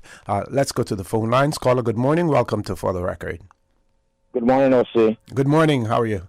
Yeah, you've been missing a lot of good games, but besides that, soon be there. Yeah, I want to make reference to what you just said about increasing the population. Then I want to touch on the last two callers. Growing the population. Most countries, as you can hear, is trying to decrease the growth of population because it's being overpopulated. Even countries letting refugees in that are jamming up their system, you know. So I don't know why we would want to artificially increase our population when we are only 78 square miles. I agree. And if you don't think increasing the population is a problem, then you need to come down in the traffic some mornings on the Linford Pearson as far up as Guard House in Bordentown. I've seen the traffic. Some mornings when I have to go to East End. So that's the car population. Well. I don't think we have the smart cars as yet that driving themselves. So I do believe that there's people in the cars, and an increase in the population. We always like to brag about Cayman being so friendly and what type of people we have here and all that. But if we start bringing people from various countries, that style of living and that friendliness all going to go away. We won't be the Cayman that we knew before, like how all the tourists like to come here and talk about how friendly the Cayman Islands people were and stuff like that. If we start doing that, then it won't be Cayman as we know it no more.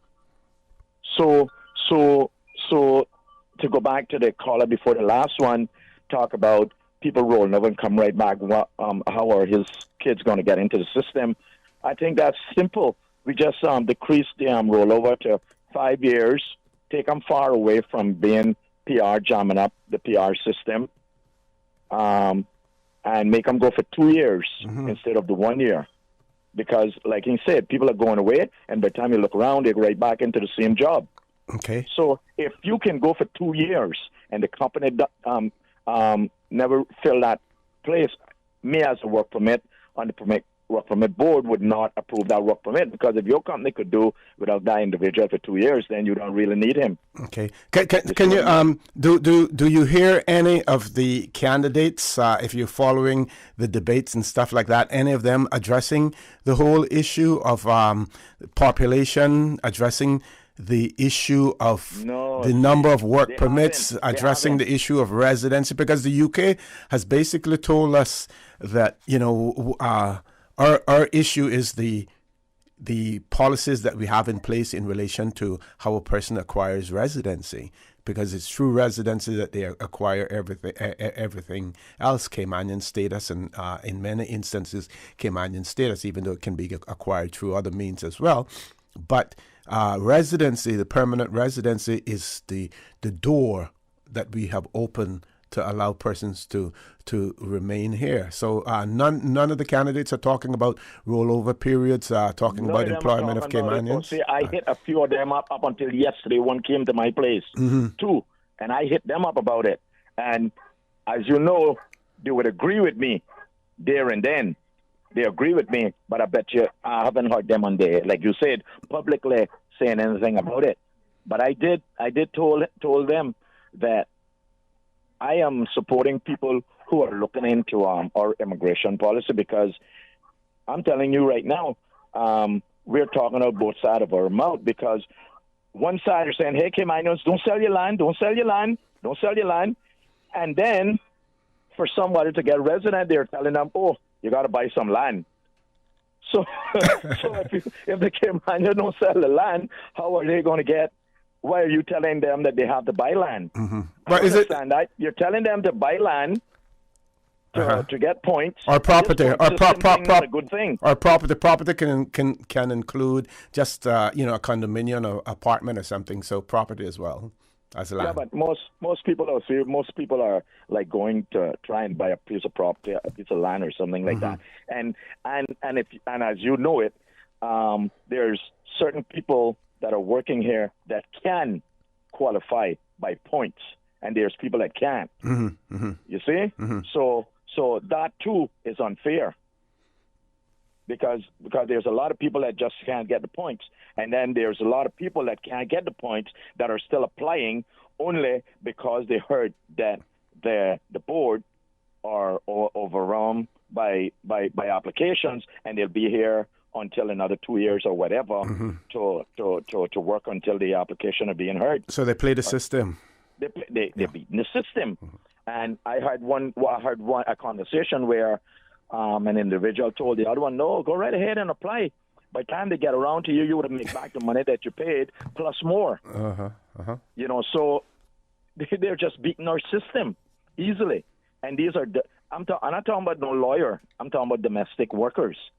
That conversation came from a domestic worker to another person. So we need to look into that seriously. And growing the population artificially not going to work, because right now we don't have the infrastructure to support the amount of population that we have here right now. We don't have the infrastructure. Yep.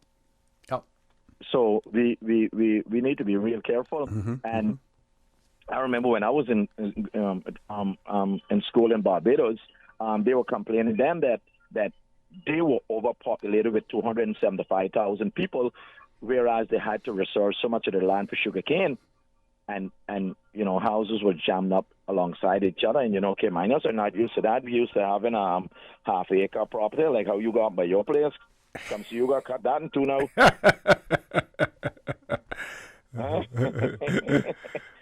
Scotland across from you got the same half-acre. Right? Yeah, no, 1 acre. 1 acre.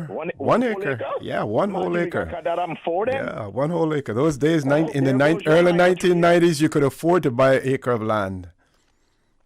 Yeah, well, can you imagine dropping 4 more houses on your property? There goes your mango trees. You'll be running around playing books with them mangoes no more. Yeah. Let me share this with you. This is coming from a site that talks about population. It says human population has grown beyond Earth's sustainable means. We are consuming more resources than our planet can regenerate, with devastating consequences. And here are the facts. It took humanity 200,000 years to reach 1 billion, and only 200 years to reach 7 billion. So you see how quickly how fast, yes. You see that? Now all that Viagra and Cialis and stuff they're going to invent, but now we trying to grow our population, but the COVID and the virus and stuff, they trying to do something. Bill Gates trying to do something about it though. We try and grow ours. Bill Gates trying to decrease it. So I don't think that's a good idea. We need to slow down. People being imported here. Got you. Because and then we like to say, oh, Cayman was so lucky with the hurricane. It passed. We're such a good people. You think the Lord don't know that they're not all Caymanians here no longer? You know that there's all the different nationality that he's been mashing up all those years. He got follow him. Yeah. The Lord got GPS. He follow him here too. Okay, we're going to try to grab another caller, my friend. Later. Thank you very much for your contribution there, and stay safe. Susan, time for another caller before we go to the break. Caller, good morning. Welcome to For the Record. Hello, good morning, O.C. Good morning. Good morning. I want to congratulate the last 2 callers that called in. Especially the one that talking about our residents. I want to make it abundantly clear, and I want the people of the Cayman Islands to wake up and see what's happening to us. All of those people that you hear that are going home on rollover and we're returning back to the job, they never gave up the jobs because they're carrying the jobs with them overseas and they're being paid to do the job overseas. That's why they can come back and fill the post, because the post was never given up to nobody. So this is where we need peace in our law. We need the Department of Works and the government and everybody to work together, and they need to be sending them home for at least 2 years. And we need to take back our country with the residents about 9 years of qualification. And the gentleman is 100% right. They want them. You can actually walk a dog now and get points. So a dog has more value in this country. I'm not against animals. I love them there. I'm not against animals, but you can get more points for walking a dog than making sure that a human is paid. So we need points. Like the guy read about the book. Yes, if we put more people here, we have lost the war. And yes, we have lost our war to an extent. So we need to put people in power that are going, like the gentleman said at one of the political meetings, he said, we have given all the old people a chance to fix our island, and they have not fixed it. As far as I'm concerned, they made it worse. And like he said, we now need to give the young people a chance, because the older people don't have enough lifespan to be able to fix the mess that they put. So if you don't put the younger ones that got time to fix it, we not get it back. Thank you very much. Thank you very much, caller, for that as well. Thank you. Certainly appreciate it. Have several messages here. Let me share some of them with you. This one says, good morning, OC. Please read on your talk show. Okay, I don't have to read it. I want to agree 100% with the man that called about making 35-hour work week. He's a sensible man. Lots of people will want that. But when the cost of living goes up, which it will, with 35 hours work week, those same people will complain. Just like holidays, the consumers pay for it. A lot of people do not understand that that's 35 hours work week, and holidays make the cost of living go up big time. So this person is pointing out to us that, yes, everyone would like a 35-hour work week, but somebody has to pay for it. You pay for it at the end of the day. Time for us to take a commercial break, folks. Please stay tuned. For the record, we'll be back shortly. Green Turtle, modern solutions to get you through the new normal. Download the Green Turtle app now and top up yours or a loved one's phone with any mobile carrier in any destination. Home delivery of laptops, tablets, phones, accessories, and iTunes and major online retailer gift cards. And now, home deliveries of groceries and courier service. Guaranteed delivery within 2 hours from 9 a.m. to 3 p.m. Visit their list of products at greenturtle.ky or download the Green Turtle app today. Green Turtle is not only the future of mobile, but today it can help save a life. Take a ride on the Green Turtle Express today. Download the Green Turtle app. The future of mobile, saving lives today. I grew up in a Canadian village with a general store that had just about anything you could ever need. That's what I'm reminded of every time I go into West Bay Pharmacy. It's not just because it's well stocked with necessities and oddities, but also because it's like our community hub. The staff treat customers like friends. Ron and the team of pharmacists have kept my family patched up and flu-free for years, and there are usually a few good laughs mixed in. They are truly taking care of my health and my family's health. West Bay Pharmacy is the very best of Cayman kind.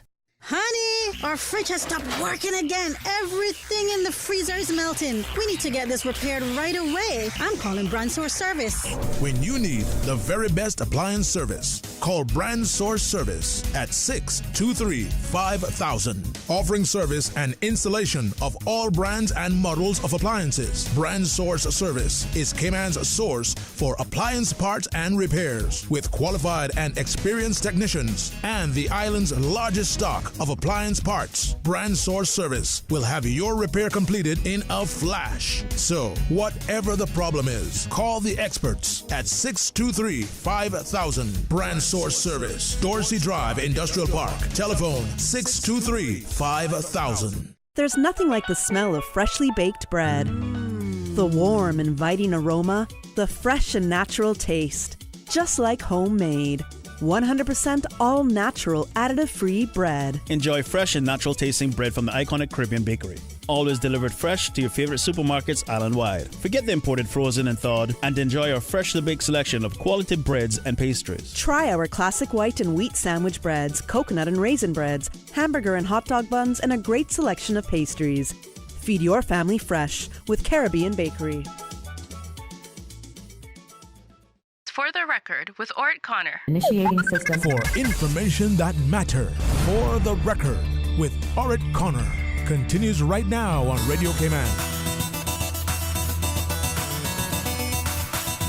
Good morning and welcome back to For the Record. I have one caller and I have several WhatsApp messages as well. So I'll take the caller first. Caller, good morning. Welcome to For the Record. Good morning, OC. Good morning. How are you? Pretty good, and you? Well, fine, thanks. Yeah, okay, I won't be long. I'm just making a comment, and I'm doing it. I'll entitle it "Food for Thought." You know, there's an ad going on now. You see it on social media, and you know, I think it's probably on the radio as well, where it is saying something to the effect of "hire local, hire Cayman." Mm-hmm. You know, thinking about that advertisement, I sometimes wonder. Has it come down to the point where the labor board or the or those in authority now have to beg for us to get jobs. That's kind of to the tune that, you know, that's kind of what that sounds like to me. I mean, it sounds like we're in a competition. You know, it's an advertisement going on. And but I think that's a private agency that is that is running that advert, I believe. Well, regardless, you know, in our own country, they're having to I got your point. To get jobs. I would normally think that if you came to my country, I would be given first preference. You know. But I just want to throw that out there as I said, food for thought. You know, it sounds like we're going down a road where we're facing a lot of competition. I mean, we're having to be advertised. Yeah, well, caller, what has happened is that we seem to be apologetic or are scared to put Caymanians first, to put legislation in place to deal with Caymanians first, despite the fact that our Constitution allows us, the Bill of Rights allows us to do what is necessary to promote Caymanians and Caymanians first. But it seems as if we're apologetic about doing that. We're reticent, we're hesitant about putting Caymanians first. I don't know why. Exactly. You know, I see a kind of a thing here too. Like we were talking about increasing the population. I mean, I heard that earlier, and the question was increasing it for what? You know, I know that when people are doing business, take private sector, or just simply say when people are doing business. When I'm trying to sell something, I might go to extreme measures to sort of entice people to want to do things. But Cayman is very prosperous. We're God blessed. Let's say it that way. And people, you know, for number one, we don't, you know, we're the only country probably in this part of the world that basically has almost no COVID. The only COVID we're getting is you know, people that are traveling and coming in here. And so it is very, you know, we got some two filmmakers that want to come here and do films. I mean, it's becoming very attractive. And I believe that this is just simple blessings from God.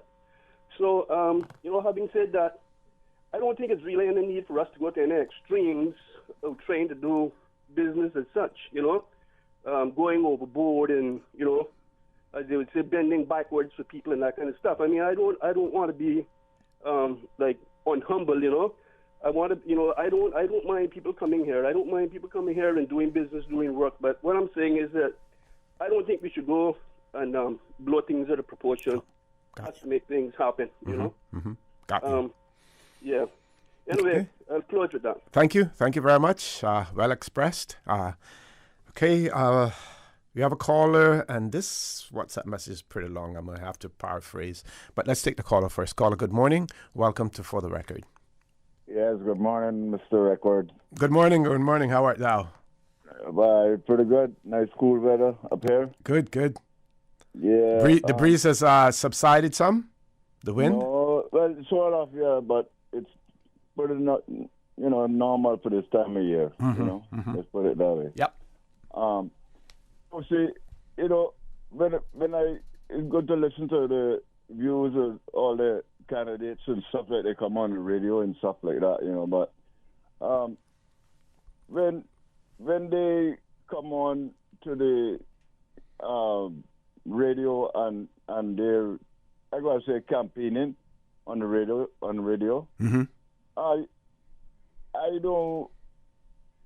I've listened to quite a lot of them, you know, over the last couple of weeks, and I don't really see any big changes in what they want to do.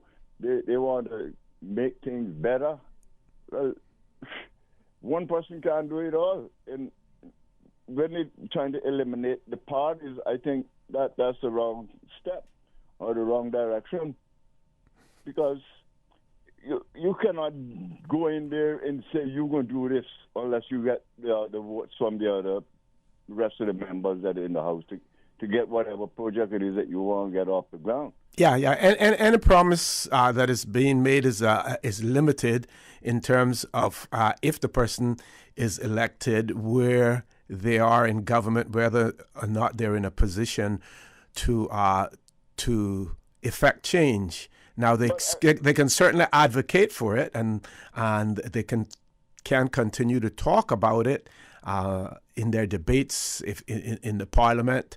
But if they're not, and they certainly can lobby also the government for some of the things that they advocate. The new candidates will be the government, and if they're not planning on uniting to have a party how are they going to do that? Mm-hmm. That's why that puzzles me. I haven't heard none of them say anything about like getting a body of people together.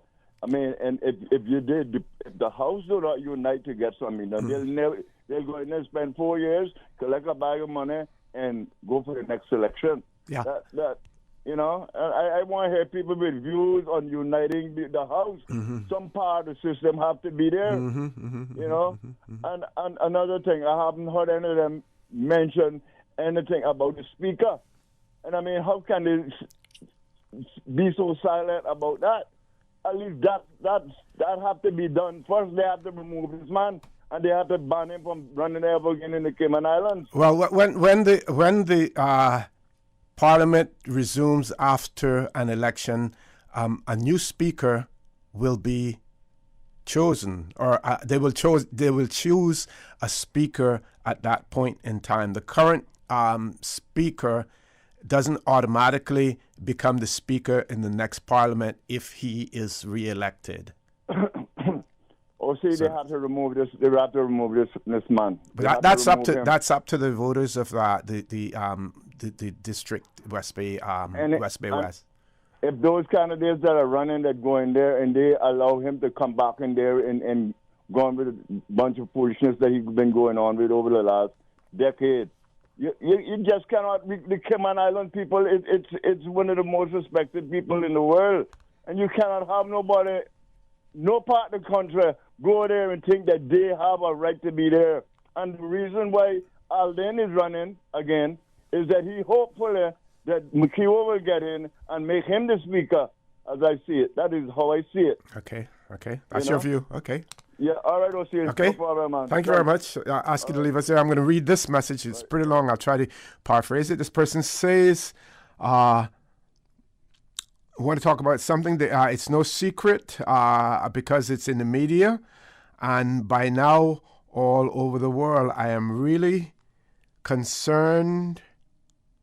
I'm really convinced by now that whenever anyone runs for a political office and promises you this and promises you that, it's only whenever they get into office. They never even pay any more attention to their constituents anymore. Now, just to update you, if you haven't been following the news, sometime in February, you had over 60 out of 96 employees of the Cayman Turtle Center sign a petition to remove the CEO and the COO, that's a Chief Operating Officer, from their current positions in office. Now a copy of the petition was sent to the Premier, the Deputy Premier, the Chairman of the PAC. Now this government in particular says that they are all about Caymanians and Caymanian jobs. Jobs for Caymanians. Well, just to inform you and the public, that 3 Caymanians have applied for the Chief Operating Officer position, and 1 out of the 3 was shortlisted for the job. Plus, I understand that individual has more degrees than the present Chief Operating Officer, and all now he has not been interviewed, and a renewal has been sent into work for the renewal of a permit. Now, if that permit is granted, that would be the highest of hypocrisy. And this present government that is up for re-election, they are really, really going to be in trouble, because 60 of those employees, plus all of their families and their friends, won't be supporting this government, and elections are only 30 plus days away as well. Good time for us to take a commercial break. Folks, please stay tuned. For the record, we'll be back shortly. Whether you're finishing a new condo, upgrading your rental property, or simply renovating, make Ropers Enterprises your first stop. Quality furniture at a fraction of the price. Find everything for your home and kitchen at low prices. Ropers, your neighborhood store. Value, integrity. Ropers Enterprises, 122 Industrial Way. Your home deserves a quality finish. Visit their showroom or shop online at ropers.ky. Ropers, providing products and services for better public health. What's that? No sugar, same amazing taste? Coca-Cola Zero Sugar is here to stay. Classic taste, pure satisfaction. Be sure to stop into any Tortuga location and get your own case of Coke Zero. Or grab an ice-cold one straight from the cooler. Brought to you by Tortuga Distributors Limited. Coca-Cola, taste the feeling, Cayman. Radio Cayman News. There was no doubt in his mind that he would travel to Colombia to assist after Hurricane Iota. With group performers by 7 schools and a host of individual speech soloists. Successful nominees have traditionally made life better for other people. We also got a progress report on work at the John Gray High School. Radio Cayman, your voice, your choice for today's biggest news. For the record, with Ort Connor. Initiating system. For information that matters. For the record, with Ort Connor. Continues right now on Radio Cayman.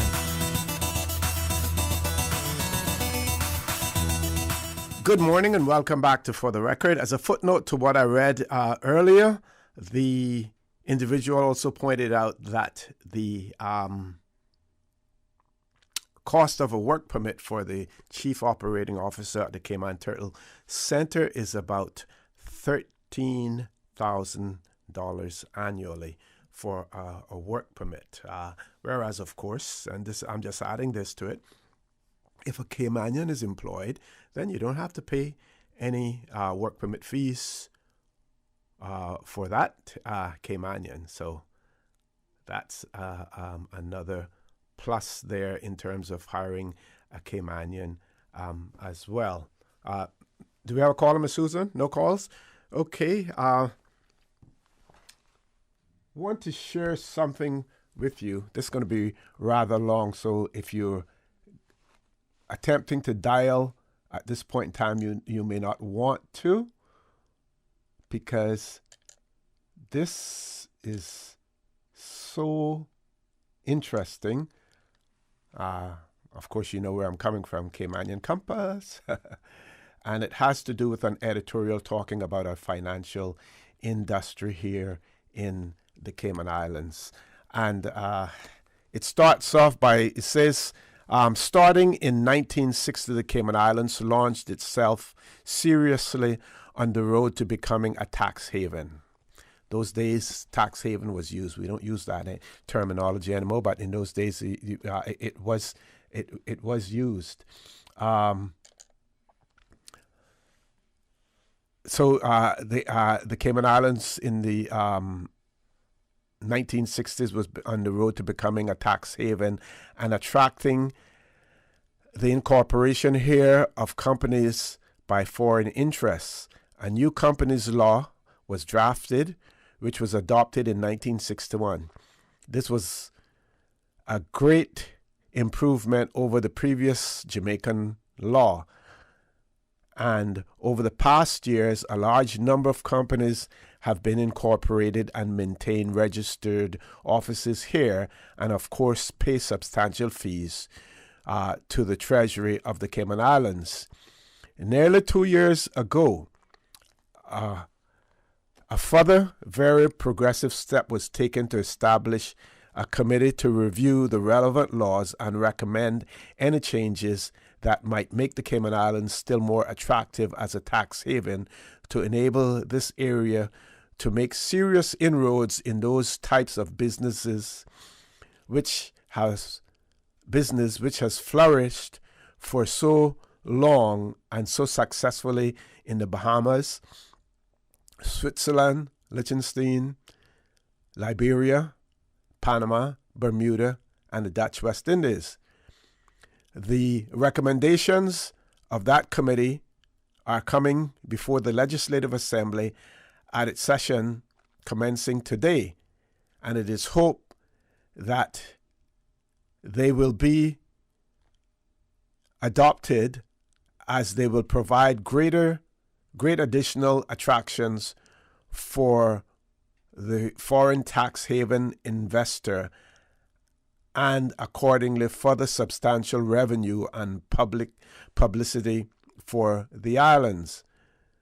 The editorial goes on to say, unfortunately, there is a move afoot to bring forward at the same session a bank and trust companies law, which, if adopted, would substantially nullify these past efforts and would discourage the additional business which should be expected from the improvements proposed by the company's law.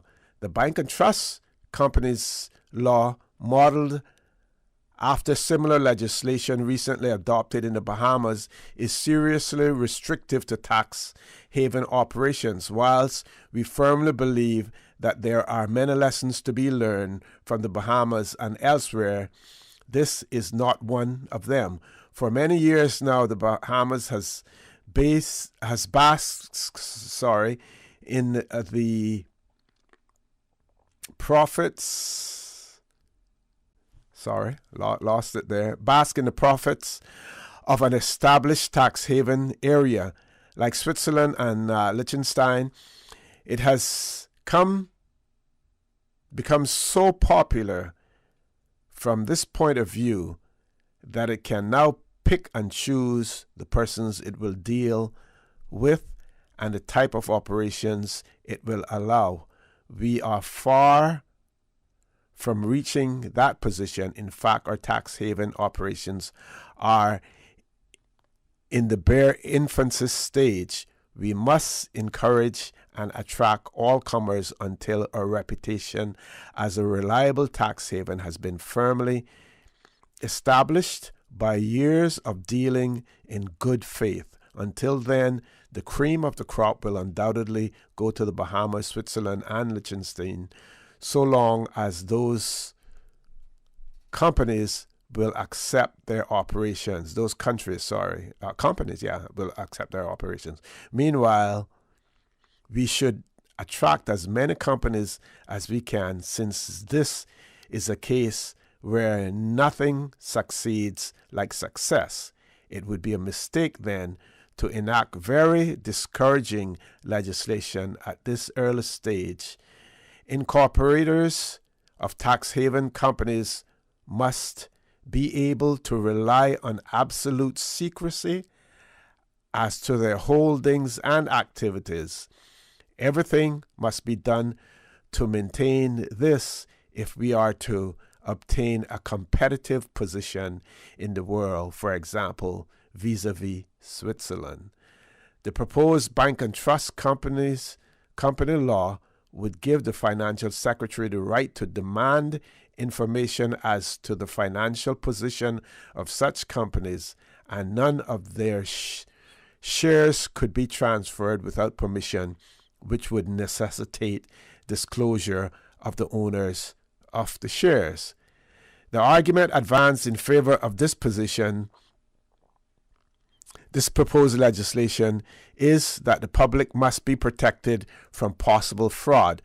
The public of these islands can be protected by requiring publication of full company details before inviting anyone in these islands to invest in the company, just as the public of other countries is protected in securities legislation in those countries. If it is desired to restrict the use of the name bank, then this should be done in so many words. The problem is that the proposed legislation goes very much beyond this. It defines a trust company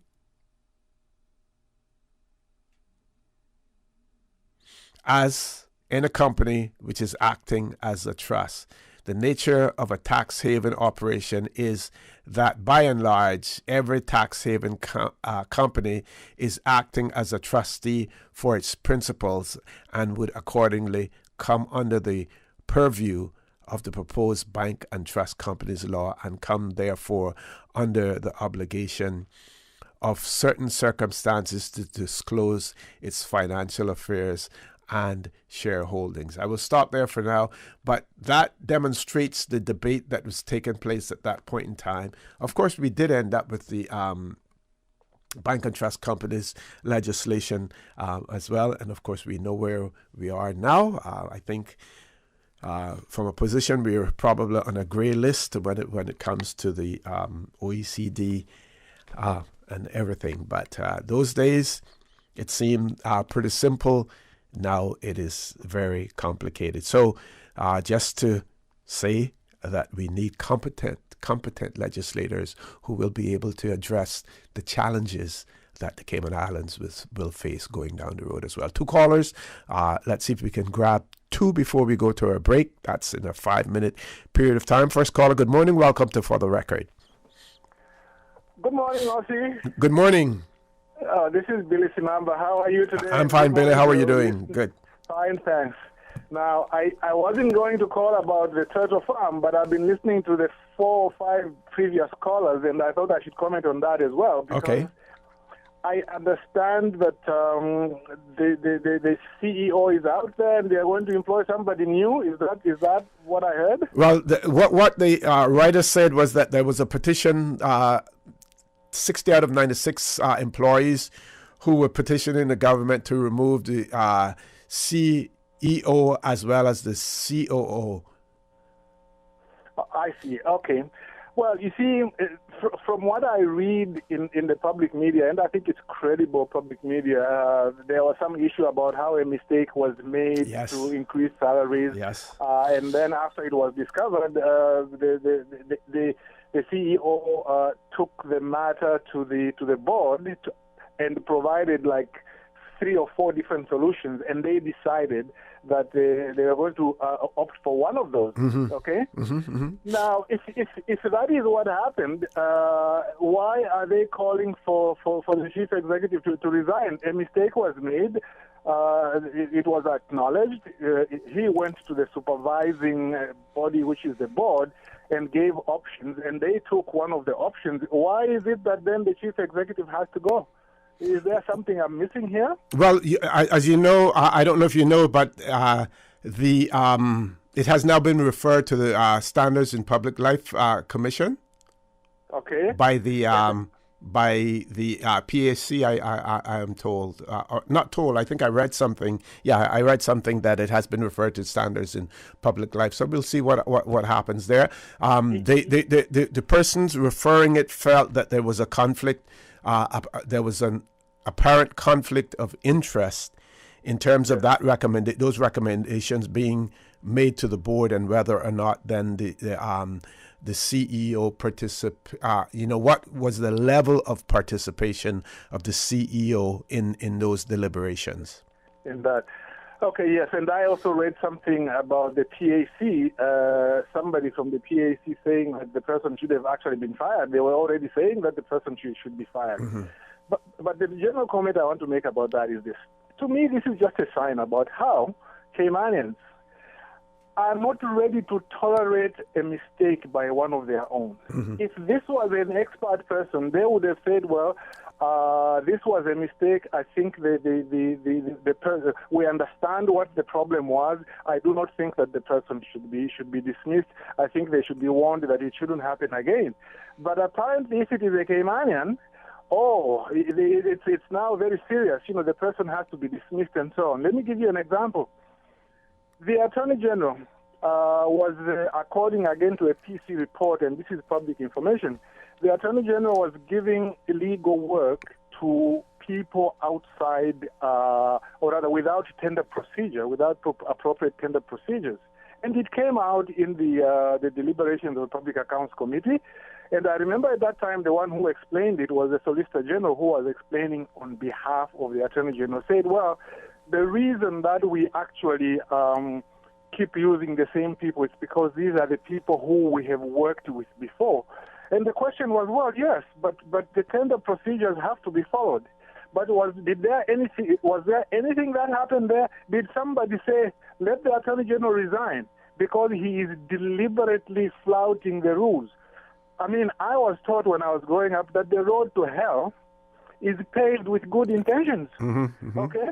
If the rule is there, you can't second guess the rule by saying, well, I will do this because I think it's better than the rule says. The rule is the rule. If you don't like it, you change it.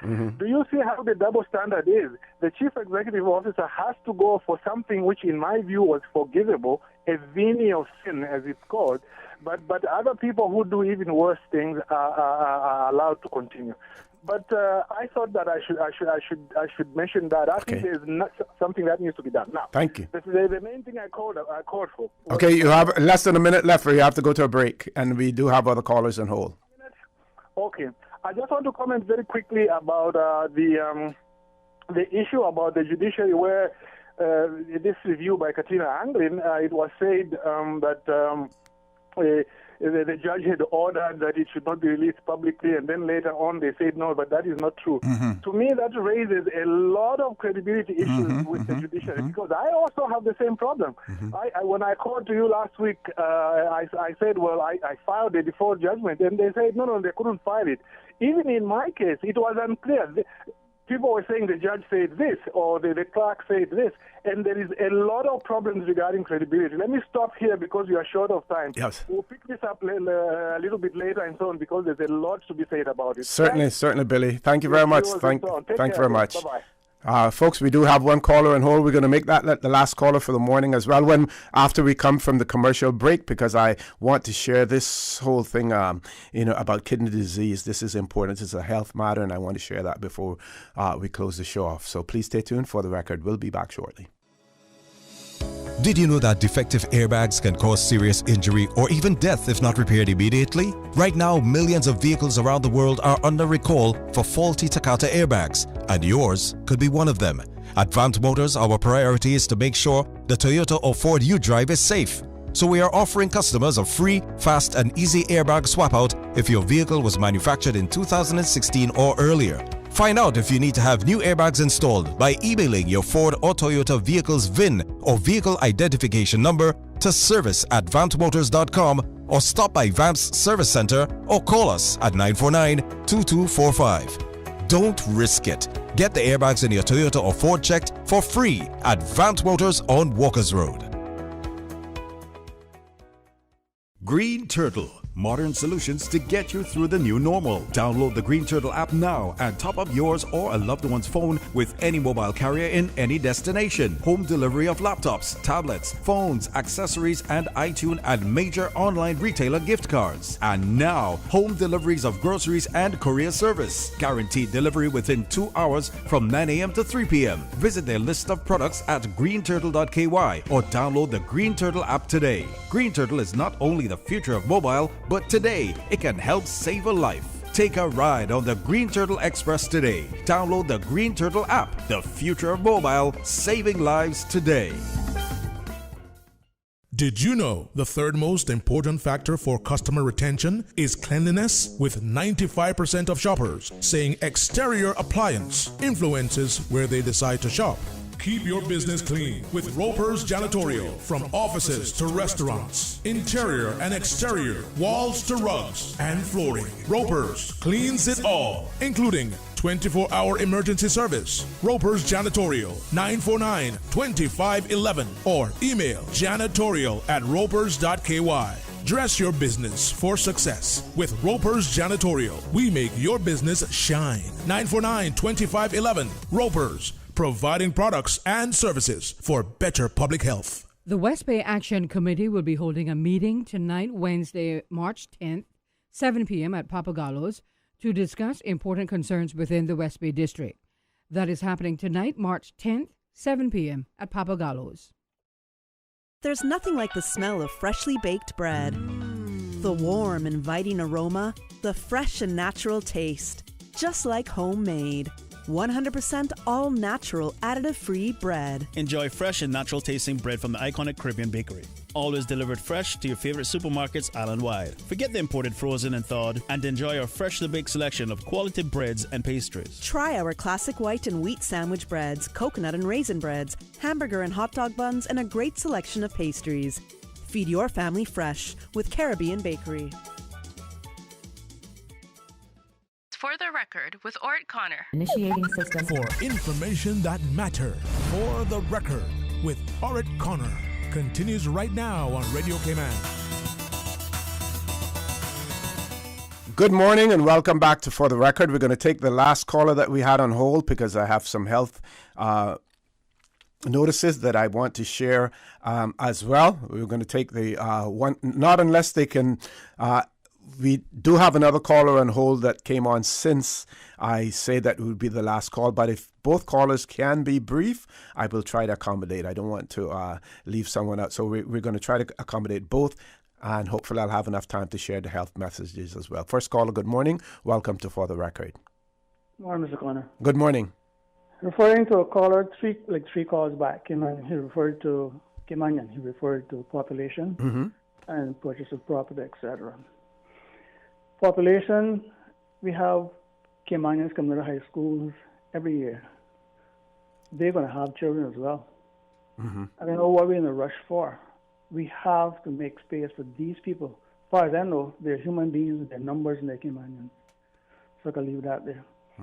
Secondly, he spoke about housing, purchases of property, etc.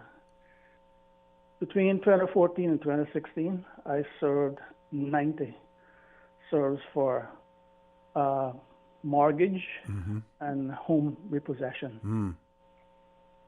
Out of that 90, only one was a Caymanian. Wow. And he was going through a divorce. So he had a reason, and he stated his case, and he was fine. The other 8 or 9 were expats, mostly of the third world caliber. And how they got a loan to get these houses, I don't know. Anyway, 2 of them were on island, and the rest of them could not be found. Wow. When they were traced, they were in all different countries. So we have a loophole that is being used, and somebody is allowing it to happen. So we have to look at these things seriously. Now, president election going on, or campaigning going on. I think we have to set time limits for politicians. The career politician didn't work for me. It never did, it never will. And the reason why is this. When a politician or anybody is in a network and they've established connections and they continue to work with those connections, they don't see outside the box. They're not allowed to because they have to pay tribute to their connections. Therefore, nothing new can happen. They can talk about it, but it's not going to happen. So we Caymanians that not aware of these kind of things have to be smart. So it's not about liking or disliking somebody. I love all my Caymanians. Every one of them in government I love. I have no problem with them personally, but it's business. We need to get rid of all the old horses, bring in the backbenchers need to be voted back in because they now have experience. There's only one of the old horses I would keep, and that's Mr. Miller. The rest of them need to take a seat. Then, along with them, you vote in some young heads and get them going. That's my opinion, and I support it strongly. Caymanians, listen, do the right thing. Turtle Farm. Caller, I'm going to give you one more minute. Okay. I can finish it one more minute. Sure. Turtle Farm, the caller speaking about Turtle Center. He needs to read some history on the Turtle Center. Number 1, it's financed by government. Number 2, it has a history of mismanagement. So another thing is, yes, as Caymanians, we hold each other at a higher scale than we hold people that come in. But then again, we should have a balance. Yep. That's my say for the day. Okay, thank you very much. I have to do these 2 messages, Miss Susan. Let me see how quickly I can read them, and if I can, we might be able to accommodate the next caller. Health Services Authority will be offering free health screenings and consultations with its physicians and dietitians to mark the annual observation of World Kidney Day. The public event will take place on Thursday, 11th of March, that is tomorrow, 7 a.m. to 12:30 p.m. in the Cayman Islands Hospital atrium. The health screening will include weight, height, total cholesterol, glucose levels, HbA1c for those with high glucose levels, and blood pressure checks. This year's theme, Living Well with Kidney Disease, aims to both increase education and awareness about effective symptom management and patient empowerment amongst those affected by kidney disease, with the goal of encouraging life participation.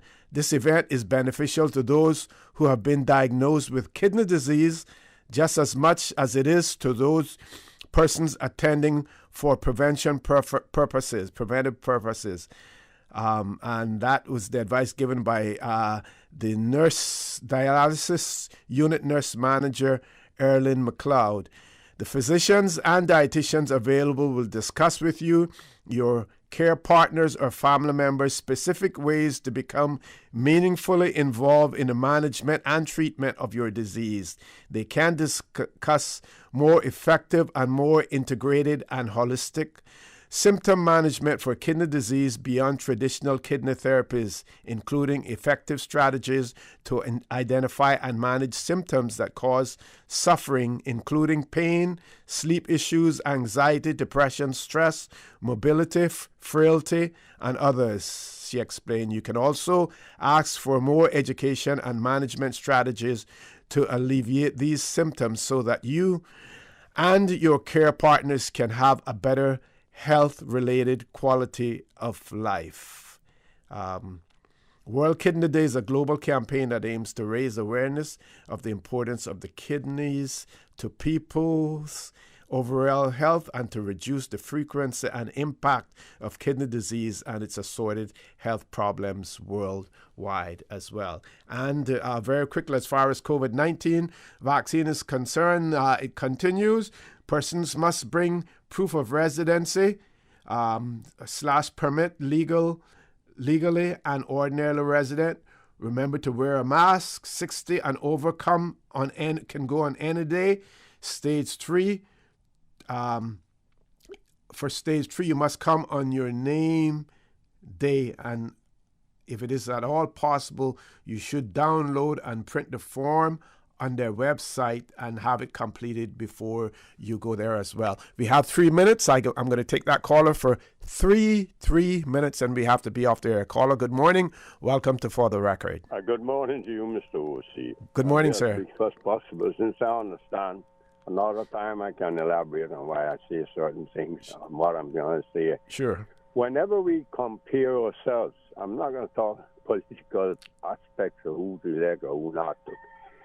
But we must remember that we're a British crown colony, crown territory, and I do see where people seem to be forgetting that daily when they call the radio station or whenever they're talking politics. Or that's why I mentioned about manifestos being a legally binding document. That's you'll experience another time.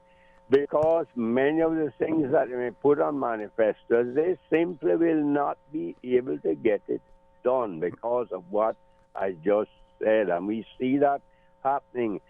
Sometimes it takes years of experience in there to really become the type of politician you like, as we see, to deal with the British system and to understand its ramifications. All the countries they talk about, Bahamas, Switzerland, all that have two very important things we don't have. We don't have, and people might not understand how important they are. Maybe you can elaborate on it another time, too, why I say this. They have labor unions, one, and they have the important thing, direct income tax. Mm-hmm. It's very, very important we look at these things. With time cutting down for labor, they do it in all countries too, but then someone is hired. If you have 500 people working and each person gives 5 hours a week off, you know how many people more you could employ with that. That's what they do in Canada, in the labor things, and in many other countries. They cut it down by the 5 hours. So we don't know how these things can work out without, unions involved and setting wages. We know the wages here, 85 or 90% of it, putting my head on chopping block, but we know it's true. That is set in the lower standards that gentleman was talking about third world countries with low wage people, and a lot of it, and we know that a lot of the people here are from in that bracket. It's set by the Chamber of Commerce. I'm not going to say any more, but as long as our elected representatives understand that, and that's why I don't understand why the debates are being set by the employers' union and controlled and operated by them. I would prefer to have seen it from the ordinary people. There are a lot of sensible, ordinary people in each district could set those things. But don't they entertain questions from the public as well? It's not. Maybe we know.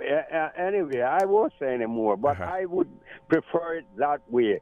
That way, pick a cadre of people and just sort of randomly select, but who can question and who can run the debate and so forth. Because I'm kind of unhappy. It's very hard to explain, and I don't want to get myself too involved in this because of my situation. But as I say, I would be happier seeing it some other way, done some other way. But debates, anyhow, to me, I never put much, worth into them, because things will change as it moves along. And people may say that this is what they believe in or they don't believe in and so forth. And then it's a different matter when you get to the polls. But I do think we have things very, very well going now. And people should be very, very thankful and grateful how we have controlled what we do, especially knowing that we have no direct income tax. And we're able to give the people some money back and so forth. Yep. Yeah. Anyway, thank you very much. Thank you very much, caller. Thank you. Yep. We've gone beyond 10 o'clock. I'm going to get my little spiel in this morning too, Miss Susan. I missed that one time. Folks, I want to thank you for allowing Radio Cayman and by extension For the Record into your homes, into your vehicles, as you traverse the busy roads of the Cayman Islands, into your places of work, wherever that may be. I also want to thank all of those persons who chose to call in this morning and to express their views as well. They are certainly much appreciated. Also want to remind you that there will be a press briefing. That's this morning, Ms. Susan. This morning at 11 o'clock. Radio Cayman will be carrying it as well. And CIG TV will also be carrying it.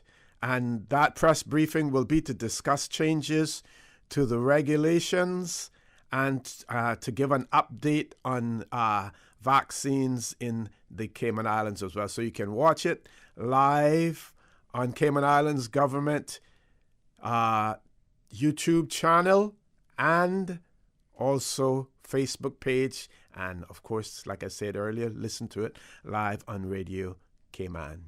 Okay.